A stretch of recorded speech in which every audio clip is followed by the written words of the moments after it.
25 Ways to Win with People. How to Make Others Feel Like $1 Million. Written by John C. Maxwell and Les Parrott, and copyrighted by John C. Maxwell. This abridged audiobook was published by Nelson Business, a division of Thomas Nelson Publishers, Nashville, Tennessee. John Maxwell, known as America's expert on leadership, speaks in person to hundreds of thousands of people each year. He has communicated his leadership principles to Fortune 500 companies, the United States Military Academy at West Point, and sports organizations such as the NCAA, the NBA, and the NFL. Maxwell is the author of over 30 books, including the 21 Irrefutable Laws of Leadership and Developing the Leader Within You, both of which have sold more than 1 million copies. Les Parrott is a professor of clinical psychology at Seattle Pacific University. He has written several books with his wife Leslie, including Saving Your Marriage Before It Starts and Becoming Soulmates. Chapter 1. Start with yourself. If you want to win with people, you've got to be a winner yourself, or at the very least be on your way to becoming one. There's no avoiding this simple fact. Let me say it straight. If you try to practice the ways of winning with people that you are about to learn in the following chapters before you give serious attention to how you could become a winner yourself, you'll be sorely disappointed. However, if you will first take the time to focus on yourself, you'll soon be ready to focus on others. 1. You can't be happy without being healthy. Psychology used to think it was critical to focus on and then eliminate negative emotions. We now know there is a better way. A new generation of research has shifted psychology's primary analysis from that of misery to an understanding of wellness. The new research reveals that you can't be happy simply by being unencumbered by depression, stress, or anxiety. No, you can't be happy unless you are healthy. And there's a lot more to health than not being sick. Emotional health is more than the absence of dysfunctional emotions. Emotional health is at the center of winning with people. Secondly, you can't give what you don't have. Like every other psychologist in training, when I first began my graduate education, I was urged to get into psychotherapy myself. Les, my advisor, said, as a psychologist, you will only be able to take a person as far as you have gone yourself. Why? Because you cannot give what you do not have. You cannot enjoy others until you enjoy yourself. The bottom line, if you are not becoming a winner, you will find it almost impossible to win with others. But here's the good news. Your desire and attempts to win with others help to make you a winner. Everyone has little anxieties and insecurities. If I were to ask you to describe a winning person, a person who is whole and healthy, you might say something about this person being confident, warm, kind, stable, giving, and so on. And you'd be right in a sense. But there's more to becoming a winner than having a list of enviable attributes. Being a winner comes down to one thing, your value. Winners are valuable. Ask any star athlete or gold medalist who has just signed a multi-million-dollar endorsement deal. But truth be told, being a winner in the purest sense of the word has nothing to do with your performance, your salary, or your earning potential. It has to do with your value and whether or not you have owned it. When you embrace your own personal value, when you are secure in who you are, then you have become a winner. Here are just a few ways of doing that. Recognize your value. I was on a speaking platform with my friend Gary Smalley when he did something that captivated the crowd. Before an audience of nearly 10,000 people, Gary held out a crisp $50 bill and asked them, who would like this $50 bill? Hands started going up everywhere. I'm going to give this $50 to one of you, he said, but first let me do this. He proceeded to crumple up the bill. Then he asked, who still wants it? The same hands went up in the air. Well, he continued, what if I do this? He dropped it on the ground and started to grind it into the floor with his shoe. He picked it up, all crumpled and dirty. Now, who still wants it? Again, hands went into the air. You have all learned a valuable lesson, Gary said. No matter what I do to the money, you still want it because it doesn't decrease in value. It is still worth $50. Gary's simple illustration underscores a profound point. Many times in our lives, we are dropped, crumpled, and ground into the dirt by the decisions we make or the circumstances that come our way. We may feel as though we are worthless, insignificant in our own eyes and in the eyes of others. But no matter what has happened or what will happen, we never lose our value as human beings. Nothing can take that away. Never forget that. Accept your value. How many times have you heard people say, "He has issues"? What they mean is that the person is stuck. The person is not healthy. He's got a hang-up. He's uncomfortable in his own skin. It's what we psychologists are getting at when we talk about self-acceptance. Let's face it, all of us walking around on this planet have insecurities and issues that we wish we could change about ourselves. But certain things we can't. Some things about us just are. Maybe you weren't born with the kind of looks you would like, or you aren't as tall as you desire. Your genes dealt you a hand that you've eventually got to accept. Either that, or you reject your personal value and spend your days trying to compensate for your insecurities. You become hung up, stuck on not being dealt a better hand.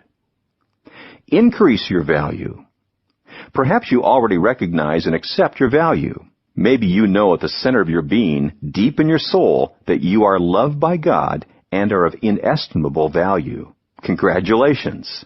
The next step is to increase your value to others by solving as many of your problems as you can. In other words, you need to maximize who you are by overcoming or fixing those things that are within your power to change. You may struggle with a hair-trigger temper, for example. Maybe you have difficulty setting boundaries or taking responsibility. Maybe you have some bad habits, or perhaps your attitude needs an overhaul. All of us have hurdles we can overcome. 45% of Americans report that they would change a bad habit if they could. The truth is, they can change. Each of us can improve ourselves whenever we decide to. Believe in your value. Once you've recognized your value, accepted it, and increased it, you've eventually got to believe it. You've got to believe it with such conviction that you'd be willing to bank on it. Chuck Wepner never learned this lesson. As a boxer, he earned the nickname the Bayonne Bleeder because of the punishment he took even while winning. In the boxing world, he was what's called a catcher, a fighter who often uses his head to block the other guy's punches.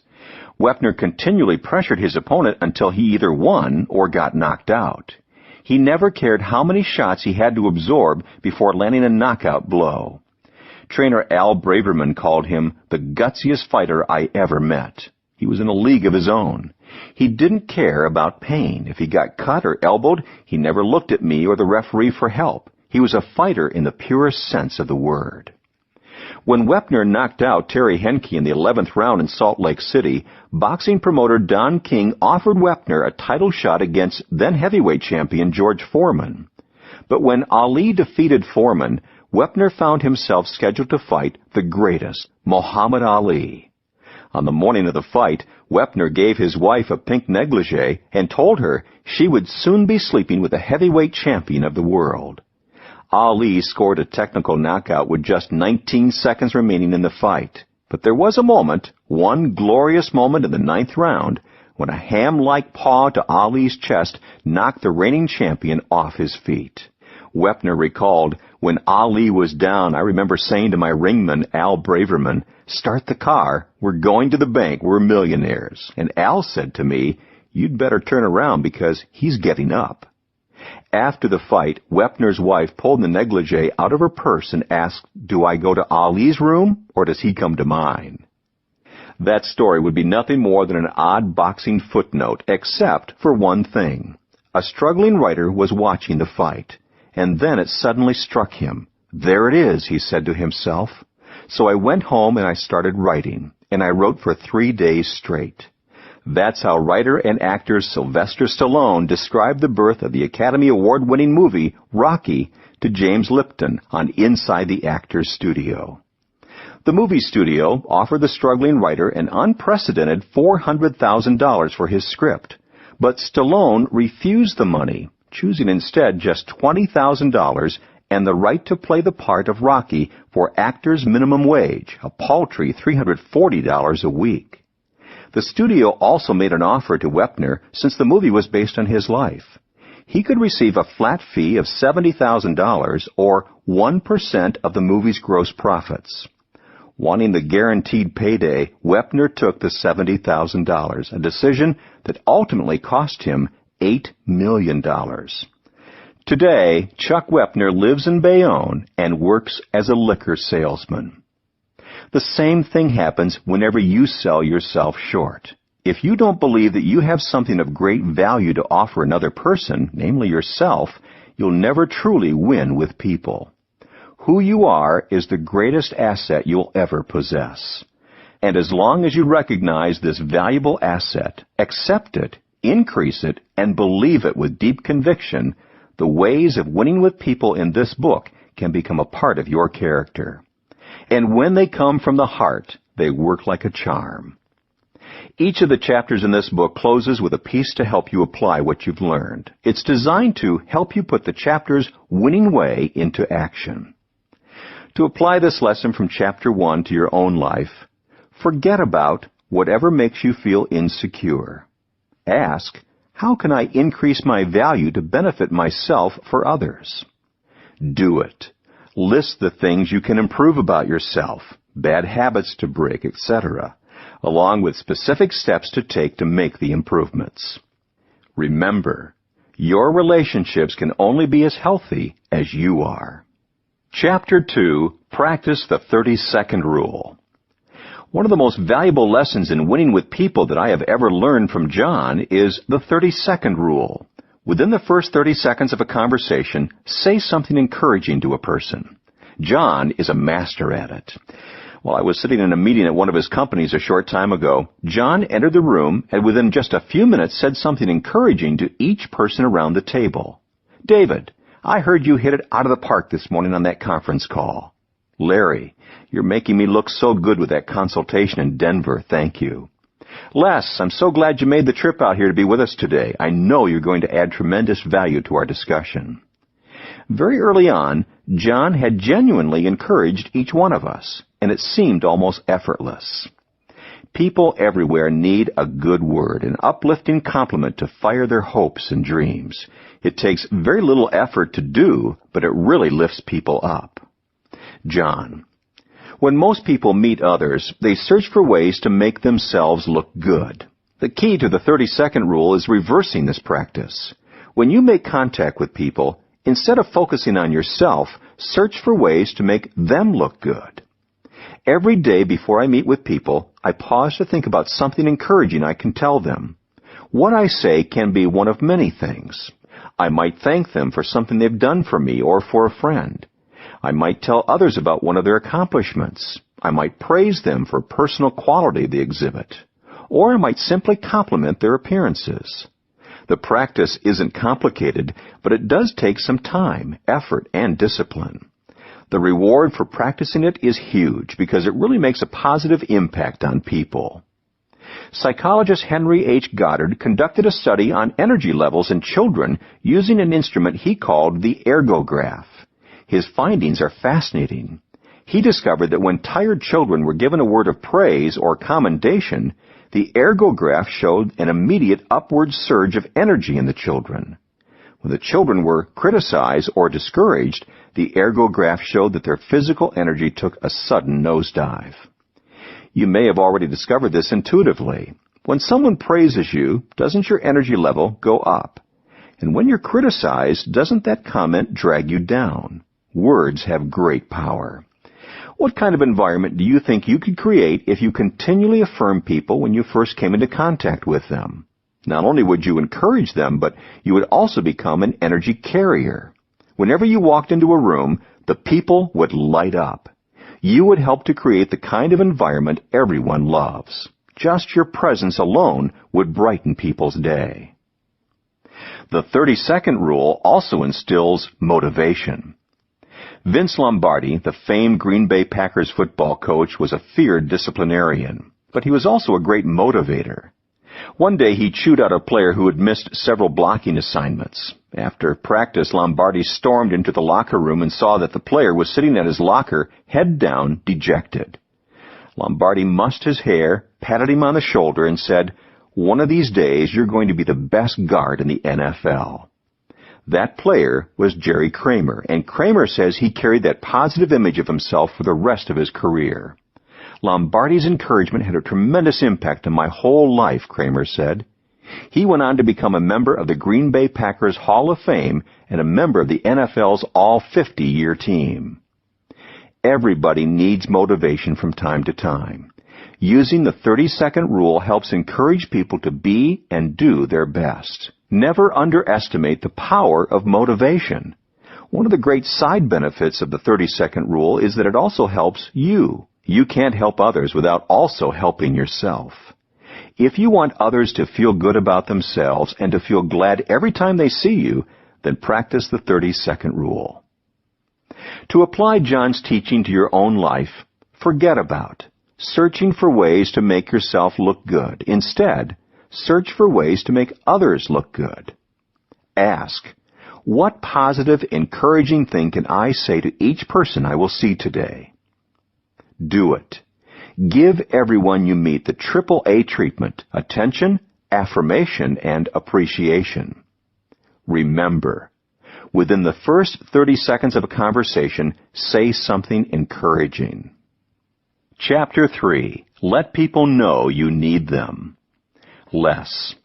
One day I asked John the secret to getting people to join a team, and he told me it could be found in a single sentence: I can't do it without you. He went on to say that great leaders stumble when they believe people need them instead of recognizing that the very opposite is true. Leaders can become great, said John, only when they realize that they are the ones who need people. John: the day I realized I could no longer do everything myself was a major step in my development as a person and as a leader. I've always had vision, plenty of ideas, and vast amounts of energy.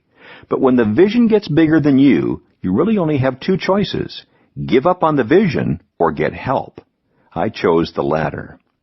No matter how successful you are, no matter how important or accomplished, you do need people. That's why you need to let them know that you cannot win without them.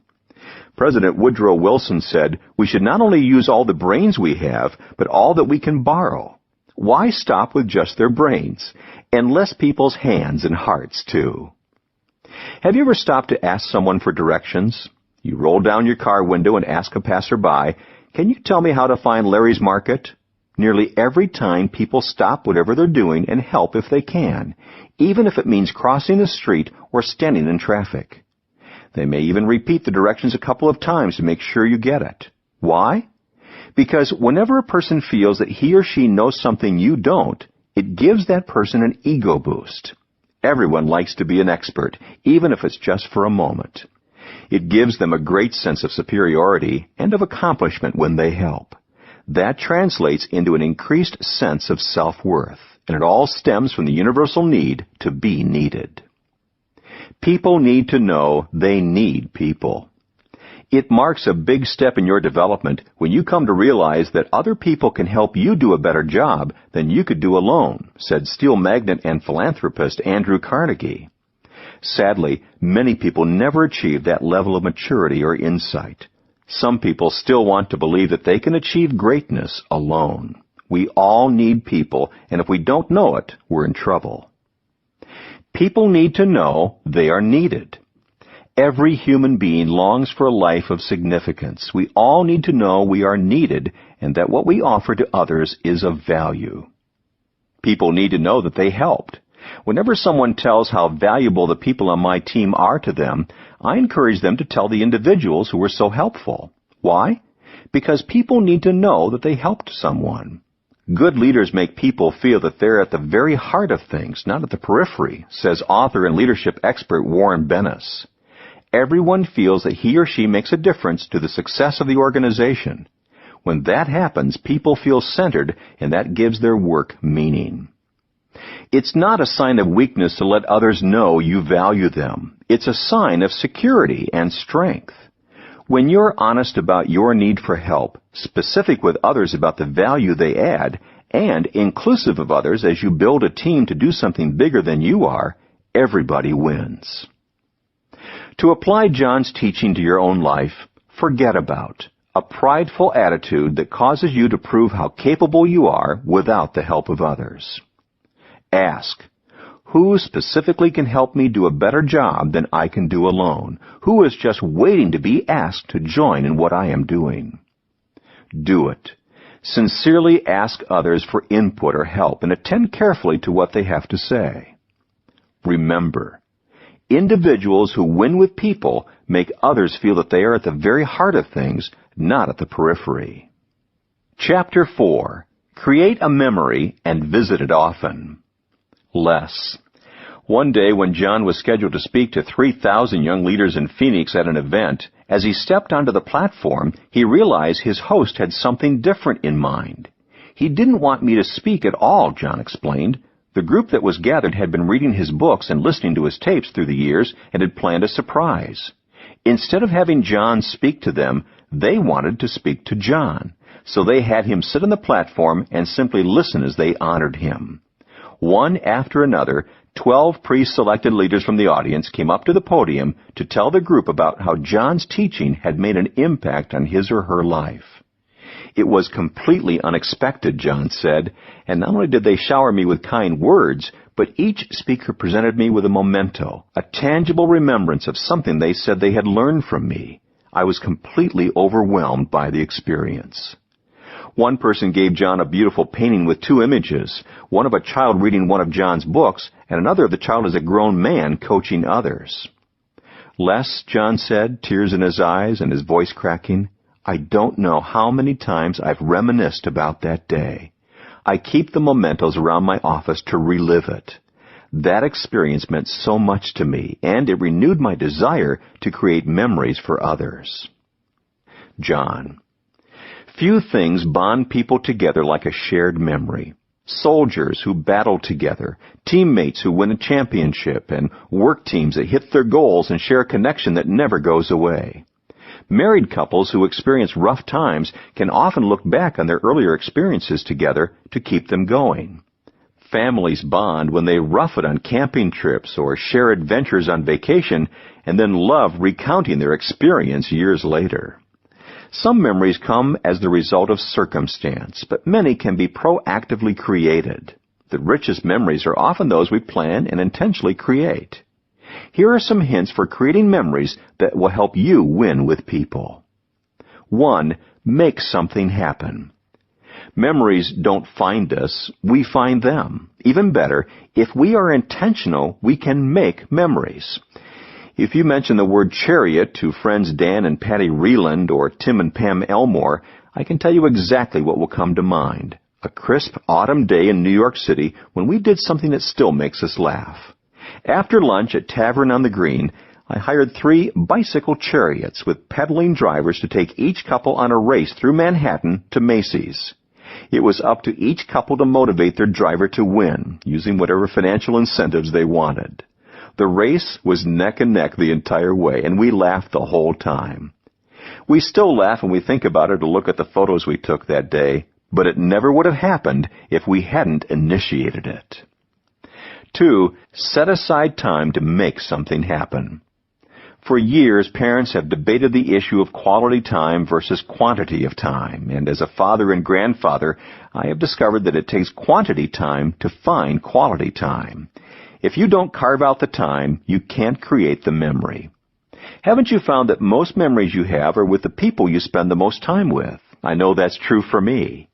If you want to make memories with your family, spend more time with them. If you want to create memories with your employees, you won't do it behind the door of your office. You simply can't make memories with people if you don't take time to be with them. 3. Plan for something to happen. Most people don't lead their lives, they accept their lives. They wait for memorable experiences to happen, never giving a thought to planning an experience that will make a memory. One of the most extravagant memories I ever planned was with Margaret, my wife, for our 25th wedding anniversary. We decided to share it with 30 of our closest friends. We chartered a yacht and picked up everyone in San Diego Bay. Once on board, we had a delectable meal and then surprised the group by having Frankie Valens entertain us with some of his trademark songs like 16 Candles. Our friends loved it. But the most memorable highlight of the evening was created when Margaret and I said a few words about each person and why that person held such a special place in our hearts. That night is not only a great memory for Margaret and me, but it is a great memory for the people who attended, too. 4. Find a way to make something happen. What do you do when you find yourself at an event where you expect to share a memory, but nothing seems to happen? You get creative. I've been asked over and over to tell the story of the Holiday Bowl I attended in San Diego with friends about 15 years ago. The game was so dull that I ended up buying newspapers for everyone in my section so that we would have something to do. Another guy nearby, not to be outdone, bought 100 bags of peanuts and distributed them to everybody in the section. The two of us got a standing ovation, and soon the news crews were more focused on us than the game. I don't remember the score or much about the game, but it's a night I'll never forget. Neither will the buddies who went with me. 5. Show that something happened. Almost anything you do today will be forgotten in just a few weeks, says John McCrone. The ability to retrieve a memory decreases exponentially unless boosted by artificial aids such as diaries and photographs. Don't you find that to be true? Do you keep pictures or souvenirs in your desk where you can see them? Do you carry photos of people you love in your wallet? Do you have a trophy, plaque, game ball, or other award on a shelf where you and others can see it? We all have things we love, not because they have any material value, but because they remind us of places we've been or things we've done. When you help someone else create a memory, give that person something to remember it by. That's great advice. 6. Relive the memory. Talk about what happened. The most important part of creating a memory is reliving it. It's the payoff. Many times when I travel with others at the end of our trip, I ask them to share a favorite memory. It often leads to rich conversations. Or I write a note to someone soon after to share my own favorite memory. It creates a connection that bonds us together and makes both of us feel great. To apply John's teaching to your own life, forget about trying to have quality time to make a memory if you aren't willing to invest the quantity of time it requires. Ask, what memories have I already created with people in my life that we need to relive together? Do it. Plan an experience that will commemorate an achievement or milestone that people will talk about years from now, and don't forget to create a memento of it. Remember, we shouldn't wait for memories to happen to us. We need to make memories happen. Chapter 5. Compliment people in front of other people. John. The most fundamental and straightforward way of winning with people is to give them a compliment, a sincere and meaningful word of affirmation. If you want to make others feel like $1,000,000, you've got to master this elementary skill. And it's essential that you learn to give your compliments in front of others, as well as one-on-one. Why? Because that private compliment turned public instantly and dramatically increases in value. Here are reasons why that's so important. For one, people want to feel worthwhile in life. Everyone has an invisible sign hanging from his neck, says Mary Kay Ash. It says, "Make me feel important." Mary Kay drilled this principle into her sales team. She told them again and again, never forget this message when working with people. She knew compliments and affirmation were critical to enjoying success with others. And by the way, it's one of the reasons she was so successful. With her life savings of $5,000 and the help of her then 20-year-old son, she launched Mary Kay Cosmetics in 1963. The company now has more than 500,000 independent beauty consultants in 29 markets worldwide, and Mary Kay Inc. is ranked as one of the 100 best companies to work for in America. Mary Kay, like every other person who wins with people, knew that people want to feel worthwhile, and when you continually keep this in mind, you can't help but give compliments freely. Secondly, compliments affirm people and make them strong. To affirm is to make firm. An affirmation is a statement of truth you make firm in a person's heart when you utter it. As a result, it cultivates conviction. For example, when you compliment a person's attitude, you reinforce it and make it more consistent. Because you notice it in a positive way, he will be more likely to demonstrate that same attitude again. Likewise, when you affirm people's dreams, you help their dreams become more real than their doubts. Like the repetition of a weightlifting regimen, routine compliments build up people's qualities and strengthen their personalities. And thirdly, compliments in front of others are the most effective ones you can give. As commander of a $1 billion warship and a crew of 310, Mike Abrashoff used grassroots leadership to increase retention rates from 28% to 100%, reduce operating expenditures, and improve readiness. How did he do it? Among other things, he placed supreme importance on public compliments. The commanding officer of a ship is authorized to hand out 15 medals a year, he wrote. I want to err on the side of excess, so I passed out 115. Nearly every time a sailor left his ship for another assignment, Captain Abrashoff gave him or her a medal. Even if they hadn't been star players, they got medals in a public ceremony as long as they had done their best every day. I delivered a short speech describing how much we cherished the recipient's friendship, camaraderie, and hard work. Sometimes the departing sailor's shipmates told funny stories, recalling his or her foibles, trials, and triumphs. But the bottom line was that Abrashoff wanted to make them feel good by complimenting them in front of others. There is absolutely no downside to this symbolic gesture, said Abrashoff, provided it is done sincerely without hype. Captain D. Michael Abrashoff knew how to make his sailors feel like $1 million. You can do the same thing for the people around you. Whenever you have the opportunity to publicly praise another person, don't let it slip by. Of course, you can create these opportunities as Captain Abrashoff did, but you can also find countless opportunities if you just look for them. To apply John's teaching to your own life, forget about giving compliments only in private. Instead, give public praise whenever you can. Ask, who can I spotlight in front of others? Do it. Compliment someone around you in front of other people today.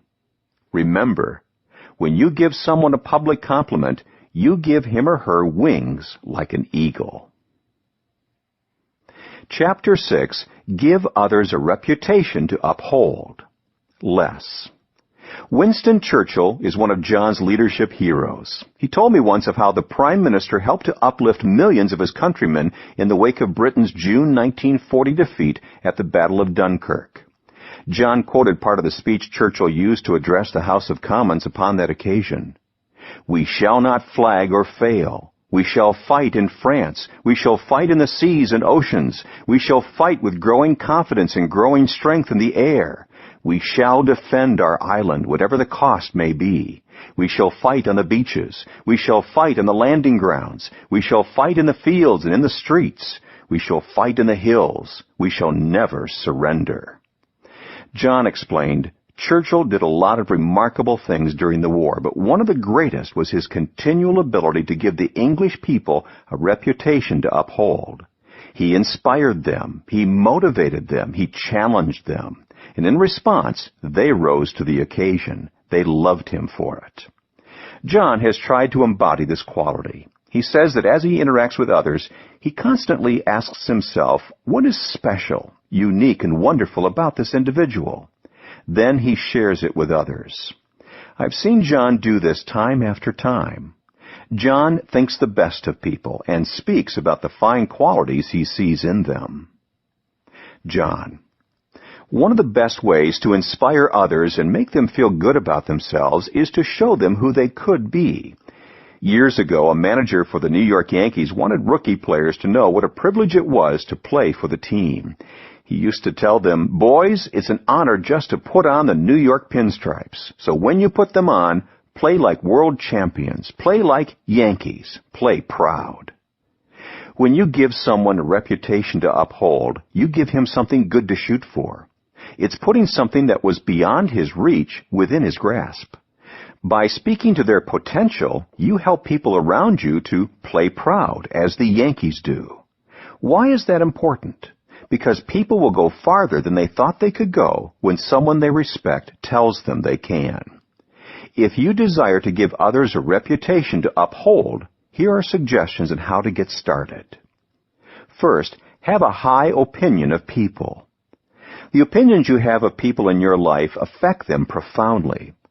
Dr. J. Sterling Livingston, formerly of the Harvard Business School and founder of the Sterling Institute management consulting firm, observed, "People perform consistently as they perceive you expect them to perform." A reputation is something that many people spend their entire lives trying to live down or live up to. So why not help others up instead of pushing them down? All people possess both value and potential. You can find those things if you try. Second, back up your high opinions of others with action. When you back up your beliefs in people with action, their self-doubt begins to evaporate. It's one thing to tell your teenager that you believe he's a good driver. It's another to let him have the keys to your car for the evening. Likewise, if you want a new manager to rise to the high opinion you've expressed about her, then give her significant responsibility. Nothing gives people confidence like seeing someone they respect put his money where his mouth is. Not only does it empower them emotionally, but it also resources their drive towards success. Third, look past their pasts and give them reputations for their futures. Old negative names, labels, or nicknames can block a person's growth and progress. Perhaps that's why the rites of passage in many cultures include giving a new title or name to the person being honored. A new name gives someone a hope for a new future.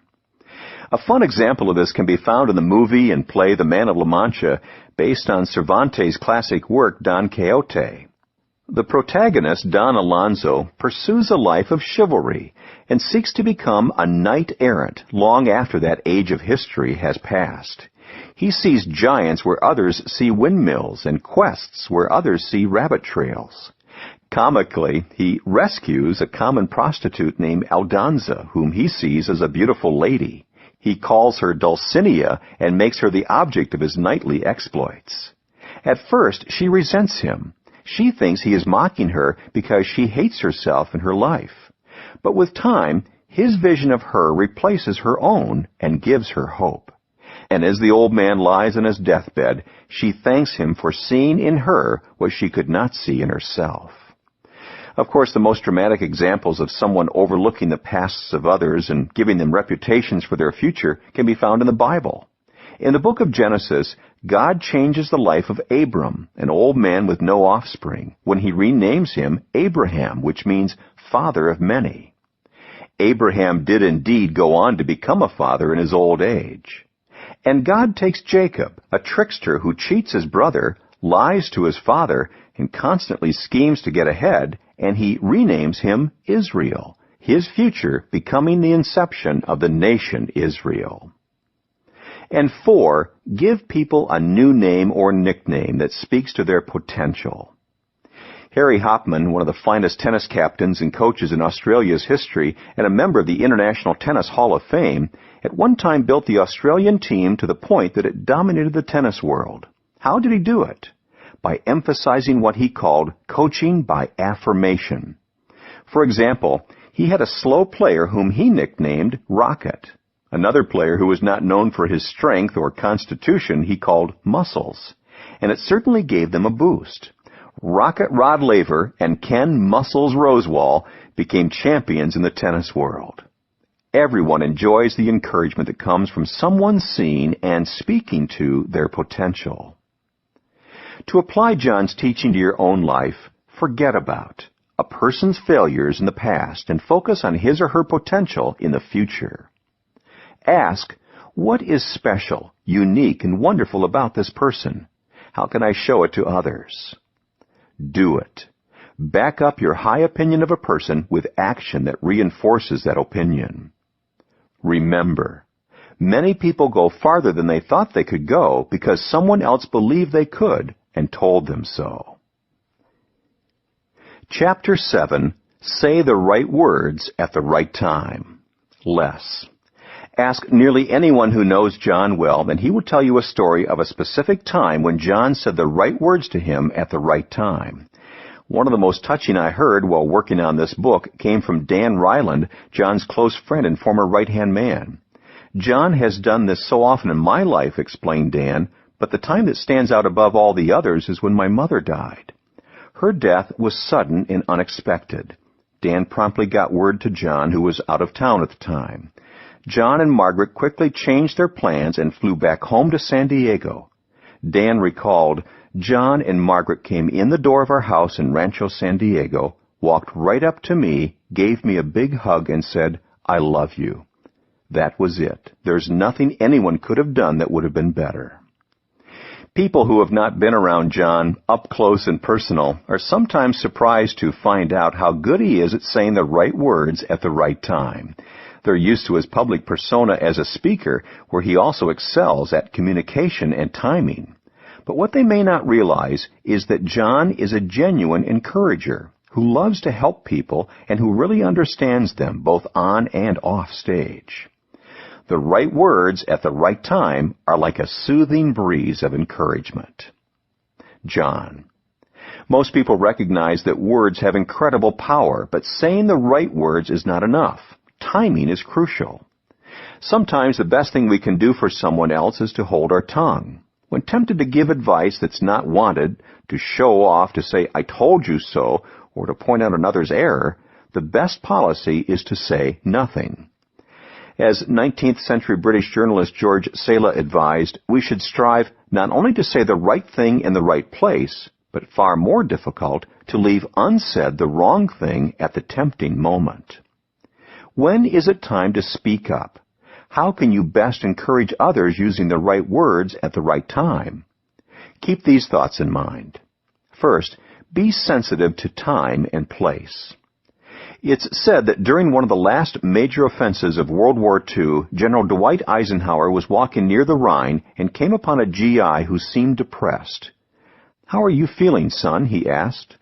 General, the young man replied, I'm awful nervous. Well, Eisenhower said, you and I are a good pair then, because I'm nervous too. Maybe if we just walk along together, we'll be good for each other. The first key to saying the right thing at the right time is paying attention to the context. That is one of the secrets of successful communication to a large audience, and it is just as important when talking with someone one-on-one. King Solomon of ancient Israel was speaking to this truth when he wrote, like apples of gold in settings of silver is a word spoken in right circumstances. If you can learn to be sensitive to your setting, you've won half the battle in saying the right words at the right time. Secondly, say it from the heart. It's not just what you say and when you say it, it's also how you say it. A Peanuts comic strip shows Lucy saying to pianist Schroeder, do you think I'm the most beautiful girl in the world? Naturally, she has to ask several times in different ways until Schroeder, to be finally rid of her, says, yes. Lucy mopes disconsolately and comments, even when he says it, he doesn't say it. People can tell the difference between hollow words and something that is said from the heart. Saying the right words at the right time can do more than just make a person feel good in the moment. It can have an impact that is positive and lasting. Painter Benjamin West said that he loved to paint as a youngster. When his mother left the house, he would get out the oils and try to paint. One day when he pulled out paints, brushes, paper, and various other implements, he made quite a mess. When he realized his mother would be home soon, he tried desperately to get everything cleaned up, but he didn't make it. When she walked into the room, he expected the worst. West said that what she did next completely surprised him. She picked up his painting, looked at it, and said, "My, what a beautiful painting of your sister." She gave him a kiss on the cheek and walked away. With that kiss, West said, he became a painter. I don't know what kind of experience you had growing up. Perhaps, like me, you had parents who understood the power of encouragement. If not, what would you have given to have someone speak into your life at the right time, a parent, teacher, coach, or pastor? Whether or not you received it then, you can give it now. Look for opportunities to uplift others with your words. It just might change their lives. To apply this teaching in your own life, forget about what you want to say and focus on what the other person needs to hear. Ask, what would I want to hear if I was in this person's shoes? Do it. Change someone's day or maybe even his entire life by saying the right words at the right time from the heart. Remember, like apples of gold and settings of silver is a word spoken in the right circumstances. Chapter 8, Encourage the Dreams of Others. John. I consider it a great privilege when people share their dreams with me. It shows me a great deal of courage and trust. And at that moment, I'm conscious that I have great power in their lives. That's no small matter. A wrong word can crush a person's dream. The right word can inspire him or her to pursue it. If someone thinks enough of you to tell you about his or her dreams, take care. Actress Candice Bergen commented, "Dreams are, by definition, cursed with short lifespans."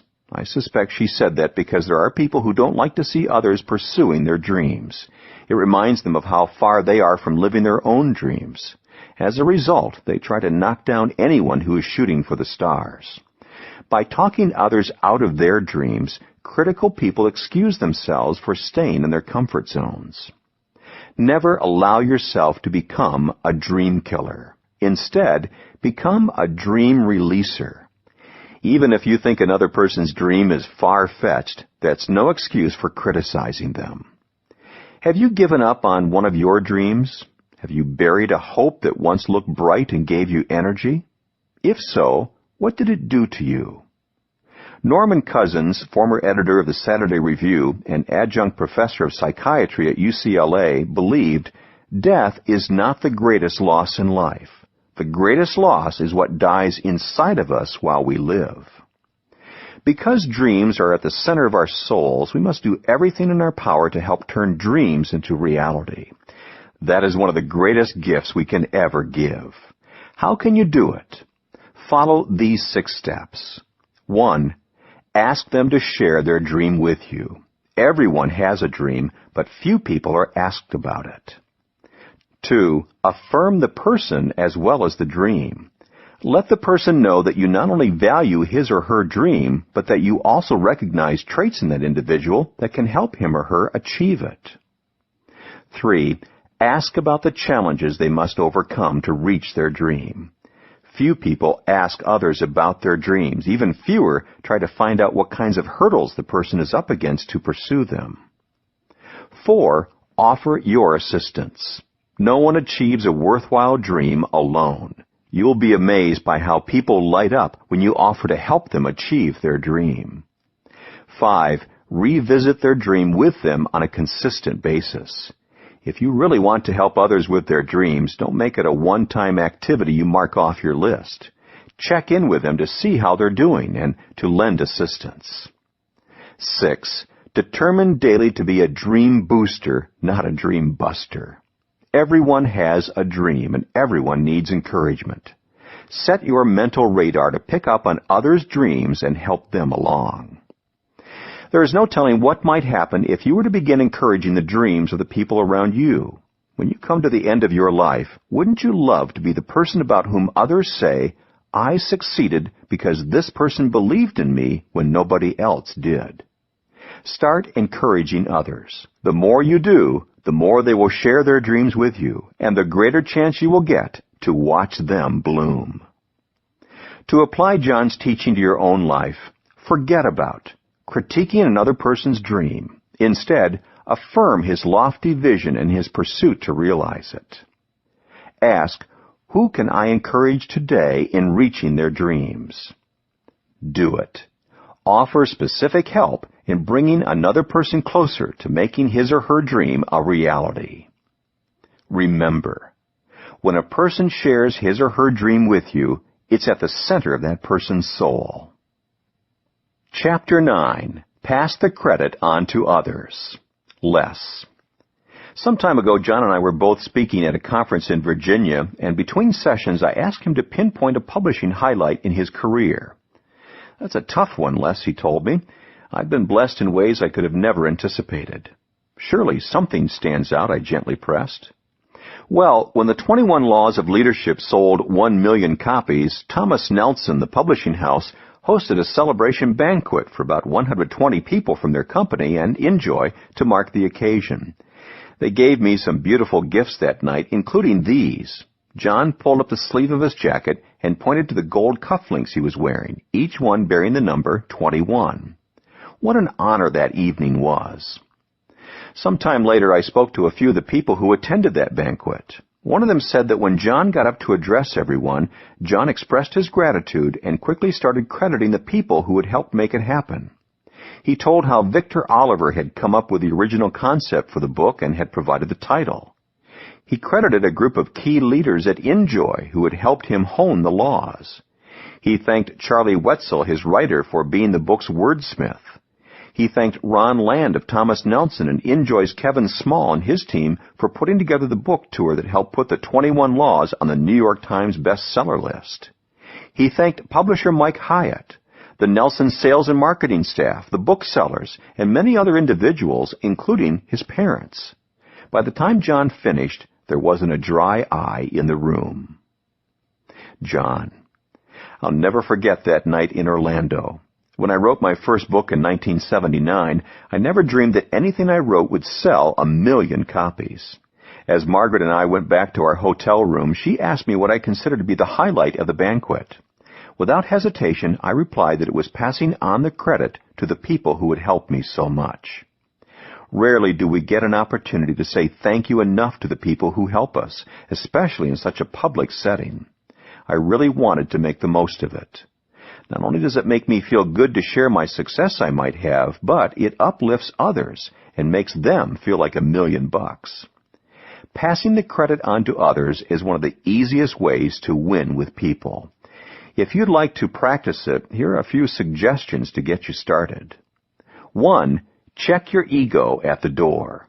The number one reason people don't pass along credit to others is that they think it will somehow take away from them. Many people are so insecure that they constantly feed their egos to compensate for it. But you simply cannot practice this method of winning with people if you can't set your ego aside. Have you ever heard the saying, an egotist is not a person who thinks too much of himself, it's someone who thinks too little of other people. If you want to give others credit, put your focus on others. What do they need? How will giving them credit make them feel? How will it enhance their performance? How will it motivate them to reach their potential? If you highlight their contributions, it makes them and you look good. Second, don't wait. Pass the credit ASAP. I love what H. Ross Perot once said about passing on credit. Reward employees while the sweat's still on their brow. Isn't it true that one of the very best times to give credit to others is when the amount of work and sacrifice something took is still fresh in their minds? Why wait? You may have heard management expert Ken Blanchard's teaching that you should catch people while they're doing something good. What a great idea. The sooner you give credit to someone else, the bigger the payoff. In 2003, when I interviewed UCLA basketball coach John Wooden, he told me how he would often teach his players who scored to give a smile, wink, or nod to the player who gave them a good pass. What if he's not looking? Asked a team member. Wooden replied, I guarantee he'll look. Everyone enjoys having his contribution acknowledged. Third, say it in front of others. When you give credit to others in front of their peers and loved ones, the value of your compliment multiplies. 4. Put it in print. When you give people credit verbally, you uplift them for a moment. When you take the time to put it in writing, you have the potential to uplift them for a lifetime. People put plaques on their walls as reminders of their achievements. They save and cherish letters containing recognition and praise for things they've done. Deep down, everyone wants to make a difference, and some days, everyone is in need of some encouragement. I have a file in my office with letters and notes that have special significance for me. Every now and then I'll pull out the file and read some of the things people I respect have told me. It allows me to relive that moment of encouragement. It's said that even President Abraham Lincoln used to carry in his pocket a newspaper clipping extolling his accomplishments as president. He was one of the finest leaders in our nation's history, yet he desired something to keep his spirits up. Please don't underestimate the impact that an article, a public notice, or a personal note can make. What takes you only a few minutes to write may be something that inspires another person for decades. And finally, only say it if you mean it. It may seem obvious, but I want to go ahead and say it anyway so I'm not misunderstood.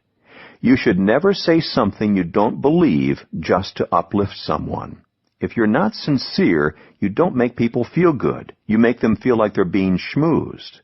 When you pass credit on to others, you need to do it from the heart.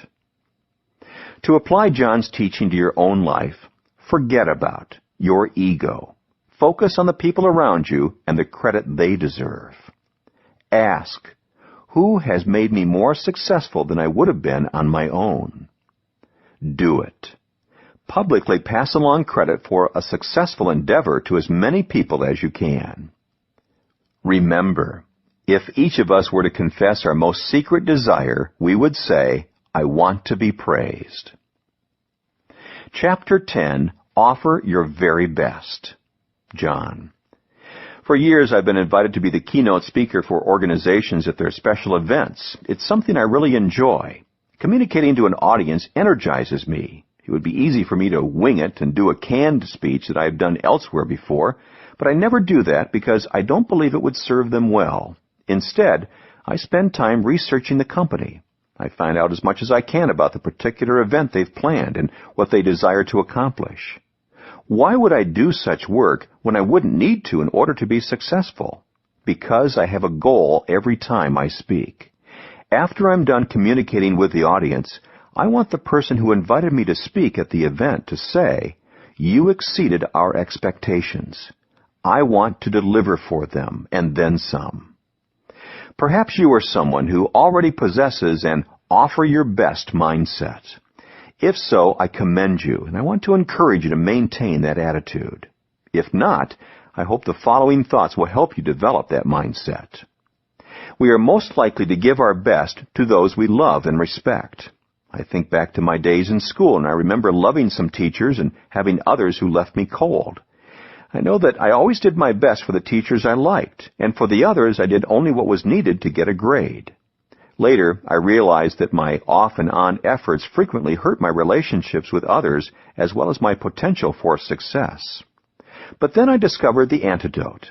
If I saw everyone as important, not just the people I liked the most, I would always offer my best. That change in attitude prompted a change in my actions. Most moments in life become special only if we treat them that way. The average day is average only because we don't make it something more. The most excellent way to elevate an experience is to give it our best. That makes it special. An average conversation becomes something better when you listen with great interest. A common relationship transforms when you give it uncommon effort. An unremarkable event becomes something special when you spice it up with creativity. You can make anything more important by giving your best to it. More than 30 years ago, I memorized a quote that has shaped the way I live. My potential is God's gift to me. What I do with my potential is my gift to Him. I believe I am accountable to God, others, and myself for every gift, talent, resource, and opportunity I have in life. If I give less than my best, then I am shirking my responsibility. I believe UCLA coach John Wooden was speaking to this idea when he said, make every day your masterpiece. If we give our best all the time, we can make our lives into something special, and that will overflow into the lives of others. There's a story I love about President Dwight Eisenhower. He once told the National Press Club that he regretted not having a better political background so that he would be a better orator. He said his lack of skill in that area reminded him of his boyhood days in Kansas when an old farmer had a cow for sale. The buyer asked the farmer about the cow's pedigree, butterfat production, and monthly production of milk. The farmer said, I don't know what a pedigree is, and I don't have any idea about butterfat production, but she's a good cow, and she'll give you all the milk she has. That's all any of us can do. Give all that we have. That's always enough. To apply John's teaching to your own life, forget about doing the minimum required to get by, and focus instead on your maximum effort. Ask, what can I do for someone who could never repay me? Do it. Voluntarily give beyond what is required. Remember, everyone appreciates a person who gives his very best. Chapter 11. Share a secret with someone. John. A Sicilian proverb says, "Only the spoon knows what is stirring in the pot." When you allow another person to know what is stirring within you, giving them a taste of a plan or idea, you instantly make a meaningful connection with them. Who doesn't want to know what's going on in the mind of someone they care about? You can make sharing a secret part of your everyday life using everyday things. The first time you share something with others, aren't you sharing something that has been secret up to that moment? Why not let the person to whom you're talking know that you're revealing it for the first time? That makes him feel special. Sharing a secret with someone is really a matter of two things: reading the context of a situation and desiring to build up the other person. If you do those two things, you can learn this skill. As you try it out, keep these three things in mind. 1. Sharing a secret means giving valuable information. When you share a secret, the information needs to be something that the people you're talking to care about. It plays to their interests or meets a felt need they possess. For example, 2 experienced deep-sea fishermen decided to go ice fishing. They each chopped holes in the ice, put worms on their hooks, dropped their lines into the water, and waited. After 3 hours, they had caught nothing. As they sat, they watched a boy come along and cut a hole in the ice midway between them. He put a worm on his hook, dropped his line into the water, and almost instantly he caught a fish. The boy repeated the process and quickly had a catch of more than a dozen fish. The 2 other fishermen watched and were flabbergasted. Finally, one of the men approached the boy and said, "Young man, we've been here for more than 3 hours and haven't caught a single fish. You've caught at least a dozen in just a few minutes. What's your secret?" The boy mumbled an answer, but the man didn't catch a word of it. Then he noticed a large bulge in the boy's left cheek. "Please, could you take the bubble gum out of your mouth so I can understand what you're saying?" the man said. The boy cupped his hands, spat it out, and said, "It's not bubble gum, it's my secret. You've got to keep the worms warm." 2. Sharing a secret makes people feel special. Letting people in on something always boosts their egos, but the secret doesn't always have to be dramatic to have a positive effect. For example, when I play golf, I usually carry a laminated card with me that contains tips given to me by golf pro Scott Simoniak. Occasionally, if a friend in the group is not playing well, I'll pull him aside and say, "I want to share a secret with you that has really helped my golf game." Then I'll pull out the card and show him the 6 basic things a golfer must know and do. And I'll let him know that it's my personal golf plan and that I don't share it with everybody. How does it make you feel when you know that you're the first person being told something? I know it makes me feel special. That's one of the reasons my wife Margaret and I practice telling each other first about many of the things that happen to us during the day. To help me do that, I carry a note card or a small pad and jot things down I want to tell her. Anything I write down, I save to tell her first. It leads to special times together every day. 3. Sharing a secret includes others in your journey. The bottom line on sharing a secret with others is that it is an act of inclusion. It invites others into your life, into your experience. It includes them in your success. When I speak to an audience, whether it's a round table of executives or an arena full of people, I intentionally use inclusive language. I let people in on my personal journey. And when I'm revealing something I've not previously said publicly, I let them know that I'm doing so. It communicates to people that I care about them and want to help them. When you share a secret with others, you are doing far more than imparting mere information. You are increasing the odds of a closer relationship. To apply John's teaching to your own life, forget about hoarding information for yourself. Ask, whom can I benefit most by letting them in on some otherwise private information? Do it. Find someone to let in on a secret today. Remember, sharing a secret with someone is bound to boost their self-esteem. Chapter 12. Mine the gold of good intentions. Less. Do you ever struggle to give people the benefit of the doubt, to mine the gold of their good intentions? I know I do, especially when I think they've dropped the ball or tried to hurt me. But if you're like me, you also know that this tendency can be a costly interpersonal mistake if you want to win with people. So when I confessed this faux pas to John one day, he immediately identified with what I said. But he also told me how he had learned to give people the benefit of the doubt. He watched his mother. Mom knew my heart, and she always evaluated my behavior in light of it, John explained. Today when I say to someone, I didn't mean to do that, I often wish that they would mine the gold of my good intentions, like my mom did. Her ability and willingness to do this in my life was a tremendous gift, and it's helped me to give the benefit of the doubt to others. Are you saying your mom looked past all your mistakes? I asked. John laughed. Definitely not. Like every other kid, I got my fair share of reprimands, and trust me, I deserved them. But Mom never seemed to jump to conclusions with me. She never assumed the worst. Instead, she always assumed the best. And that's the key to cultivating this quality. You see, John continued, it did many things for me. He counted them off.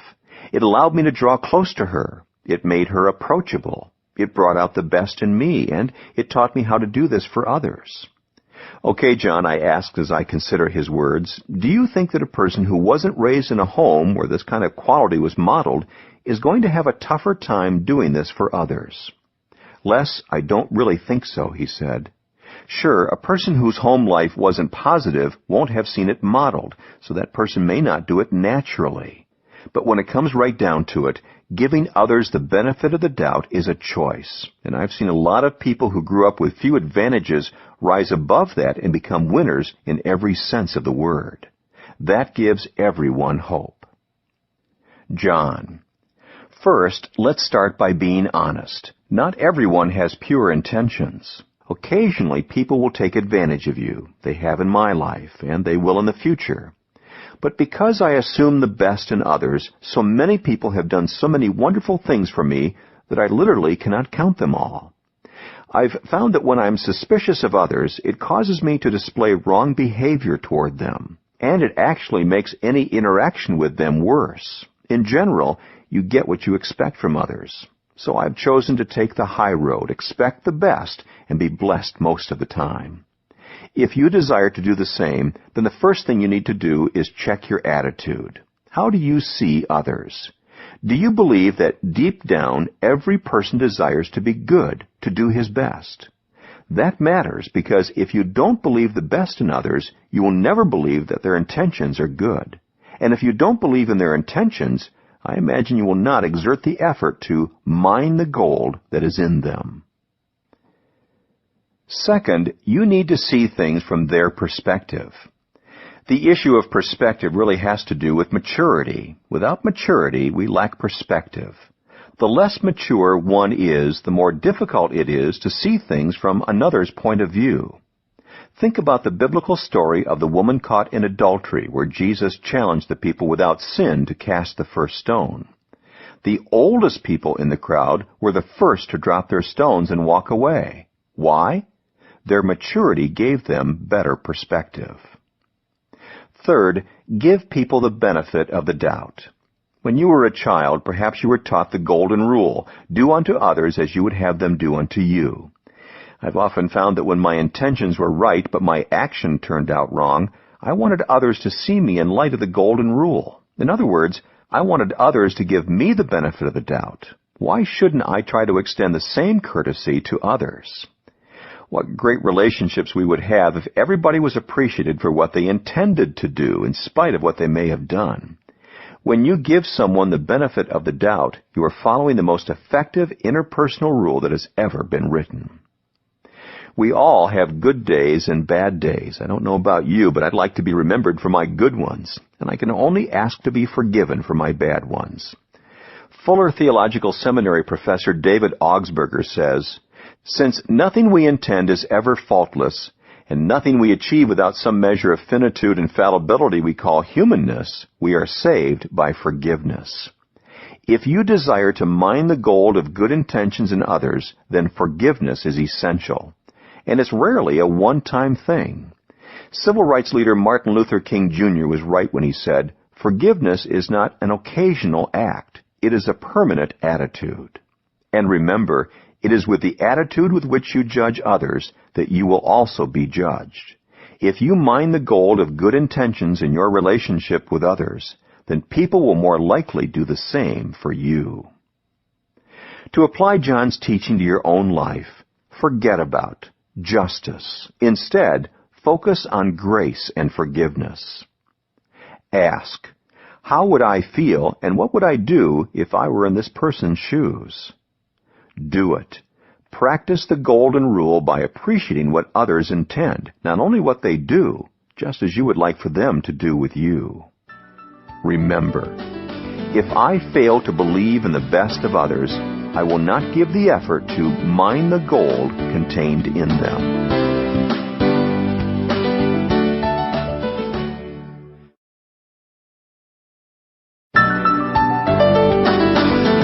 Chapter 13, Keep Your Eyes Off the Mirror. John. The entire population of the world, with one minor exception, is composed of other people. If you've never thought of life in those terms, then it's time to give it a try. If individuals think they are the center of the universe, not only are they in for a big disappointment when they discover it's not true, but they'll also alienate themselves from everyone around them. I've never met a person that truly wins with other people who has not mastered the ability to keep his eyes off the mirror and serve others with dignity.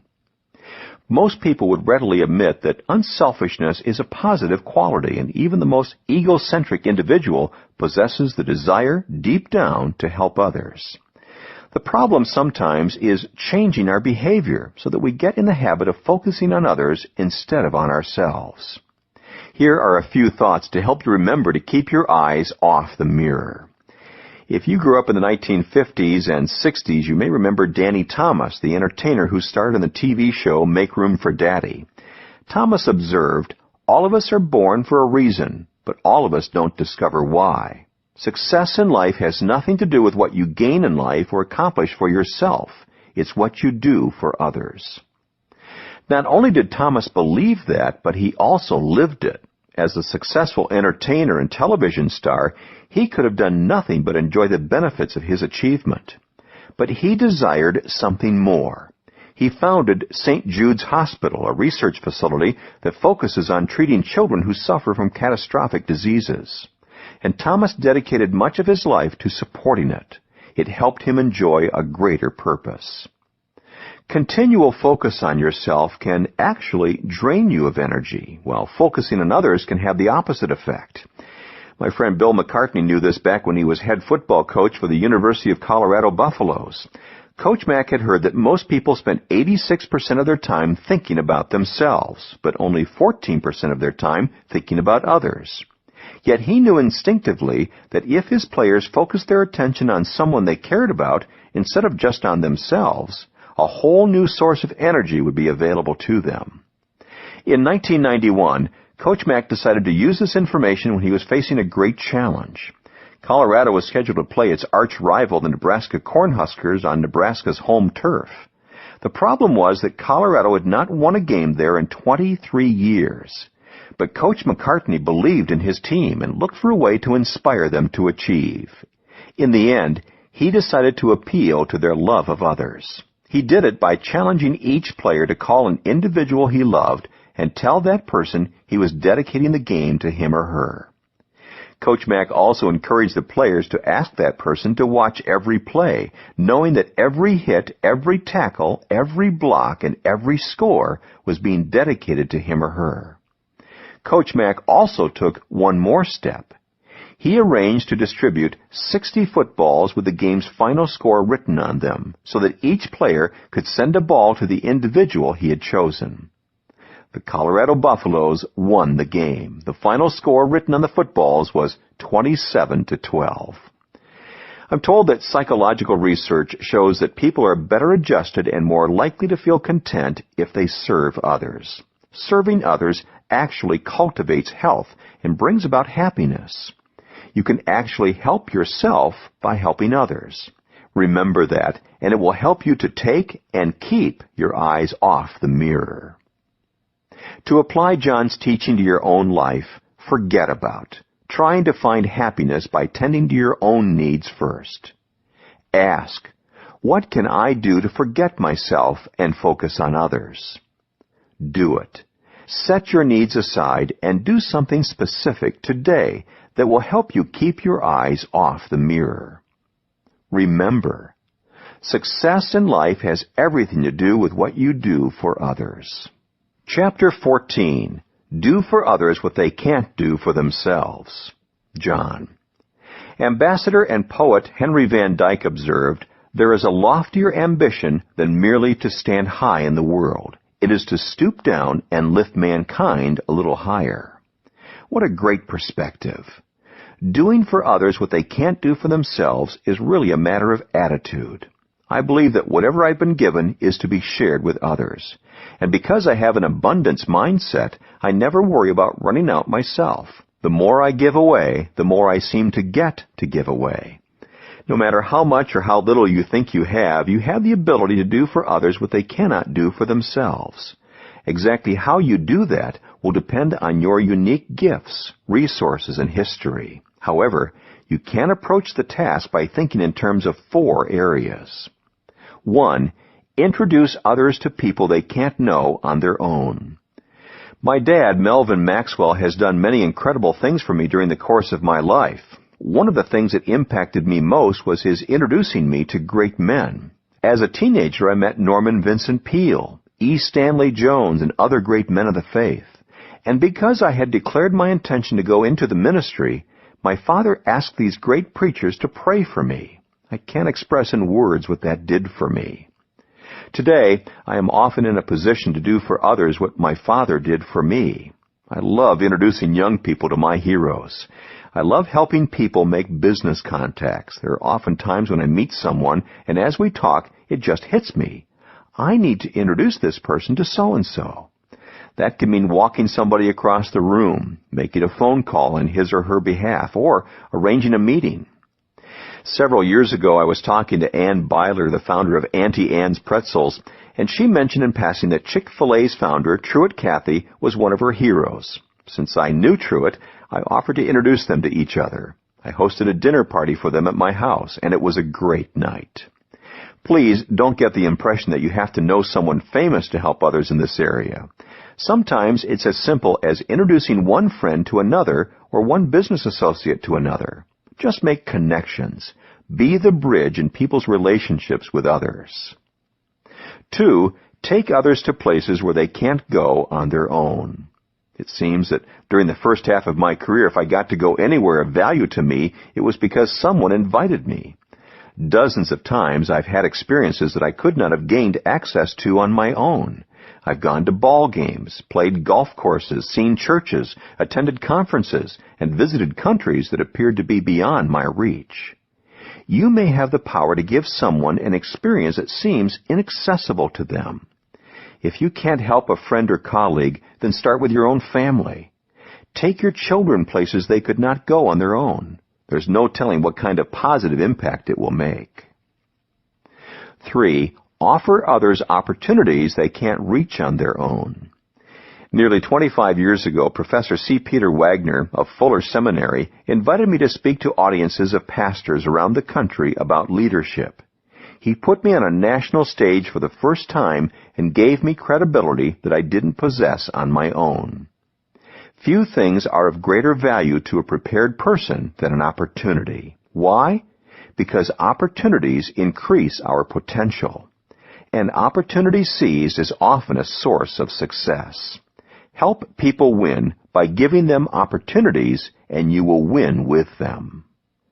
4. Share ideas with others that they don't possess on their own. What is an idea worth? Every product begins with an idea. Every service begins with an idea. Every business, every book, every new invention begins with an idea. Ideas are what makes the world move forward.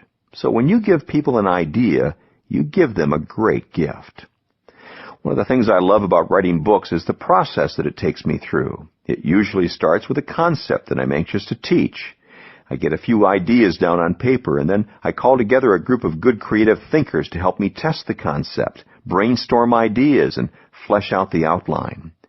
Every time we've done this, people have given me great ideas that I never would have come up with on my own. I have to say, I'm very grateful.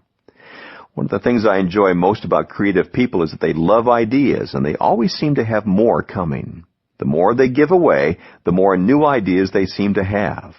Creativity and generosity feed each other. That's one of the reasons I'm never reluctant to share ideas with others.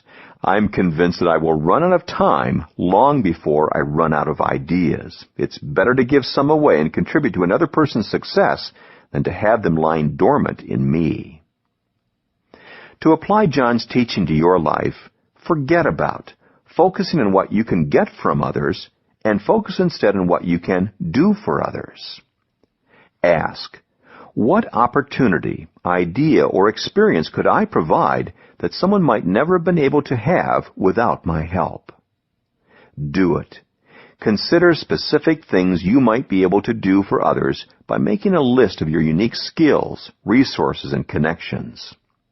Remember, we all need others to do for us what we cannot do for ourselves. Chapter 15, Listen with Your Heart. Less. As a psychologist, I've been trained to listen for people's feelings, not just their ideas. And I've observed that many leaders, especially strong ones with type A personalities, are not particularly good at listening. When they do listen, their attitude is usually, never mind the delivery story, just show me the baby. I would consider John to be a pretty strong person. He can be a take charge, take no prisoners kind of leader. But he is also an effective listener, and he's particularly adept at sensing how people feel. Since that characteristic is unusual for most people like him, I asked him how he became such a good listener. Failure was his answer. Repeated failure. I started out as a terrible listener. Early in my career, I thought I knew it all. The only reason I let people talk was that I knew my turn to talk was coming. In my marriage, I was a little bit better, John continued. I very much wanted to listen to Margaret because of my love for her. However, that didn't stop me from being Mr. Answer Man. I used to win arguments but run over her emotionally. Finally, understanding how I was hurting her feelings caused me to stop what I was doing and learn how to listen, not just to the words, but to the feelings behind her words. I learned to listen with my heart. So how did you make the transfer from home to your career, I asked. I saw the value in it from the way Margaret's and my relationship changed. But I also came to realize that it was good leadership, too. For a couple of years, whenever I was in a meeting, I wrote a large L at the top of my legal pad to remind myself to listen. In time, it became a skill I mastered. If you are already a good listener, you are ahead of the game. All you have to do is listen between the lines for cues that will tell you how others feel. If you're more like John, it may take you some time to learn the skill of listening with your heart. John, if you are a poor listener, as I was, then do the following to transform yourself into someone who listens with the heart. First, focus on the person. Many people put their focus on the ideas being communicated, and they almost seem to forget about the person. You can't do that and listen with the heart. I am naturally very impatient, so I continually have to fight against the tendency to put my agenda first. I think that is often the case with poor listeners. If that is true for you, slow down and put the person first. Focus on the individual, not just the ideas being expressed. Secondly, unclog your ears. Even after you've begun to focus on the person with whom you are conversing, you may still experience many potential barriers to effective listening. Here are a few of them. Distractions. Phone calls, TV, pagers, and things of that sort can make good listening nearly impossible. Defensiveness. If you view complaints or criticism as a personal attack, you can become defensive. Once you begin to protect yourself, you will care little about what others think or how they feel. Close-mindedness. When you think you have all the answers, you close your mind. And when you close your mind, you close your ears. Projection. Automatically attributing your own thoughts and feelings to others prevents you from perceiving how they feel. Assumptions. When you jump to conclusions, you take away your own incentive to listen. Pride. Thinking we have little to learn from others is perhaps the most deadly of distractions to listening. Being full of yourself leaves little room for input from others. Obviously, your goal is to remove these barriers to good communication. Whenever possible, put yourself in a good physical environment for listening, away from noise and distractions. And also, put yourself in a good mental environment for listening. Set aside your defenses and preconceived notions so that you are open to communication. Thirdly, listen aggressively. There is a difference between listening passively and listening aggressively. To listen with your heart, your listening has to be active. In his book, It's Your Ship, Captain Michael Abrashoff explains that people are more likely to speak aggressively than to listen aggressively. When he decided to become an intentional listener, it made a huge difference in him and his crew. He wrote, "It didn't take me long to realize that my young crew was smart, talented, and full of good ideas that frequently came to nothing because no one in charge had ever listened to them." Like most organizations, the Navy seemed to put managers in a transmitting mode, which minimized their receptivity. They were conditioned to promulgate orders from above, not to welcome suggestions from below. I decided that my job was to listen aggressively and to pick up every good idea the crew had for improving the ship's operation. Some traditionalists might consider this heresy, but it's actually just common sense. After all, the people who do the nuts and bolts work on a ship constantly see things that officers don't. It seemed to me only prudent for the captain to work hard at seeing the ship through the crew's eyes. Something happened in me as a result of those interviews. I came to respect my crew enormously. No longer were they nameless bodies at which I barked orders. I realized that they had hopes, dreams, loved ones, and they wanted to believe that what they were doing was important, and they wanted to be treated with respect. As Abrashoff's attitude changed, his crew transformed, his ship turned around, and the results were astounding. 4. Listen to understand. The fundamental cause of nearly all communication problems is that people don't listen to understand. They listen to reply. If you want to meet others' needs and make them feel like $1,000,000, then you need to listen. One of the ironies of becoming a good listener is that listening to others and making them feel understood also has a side benefit.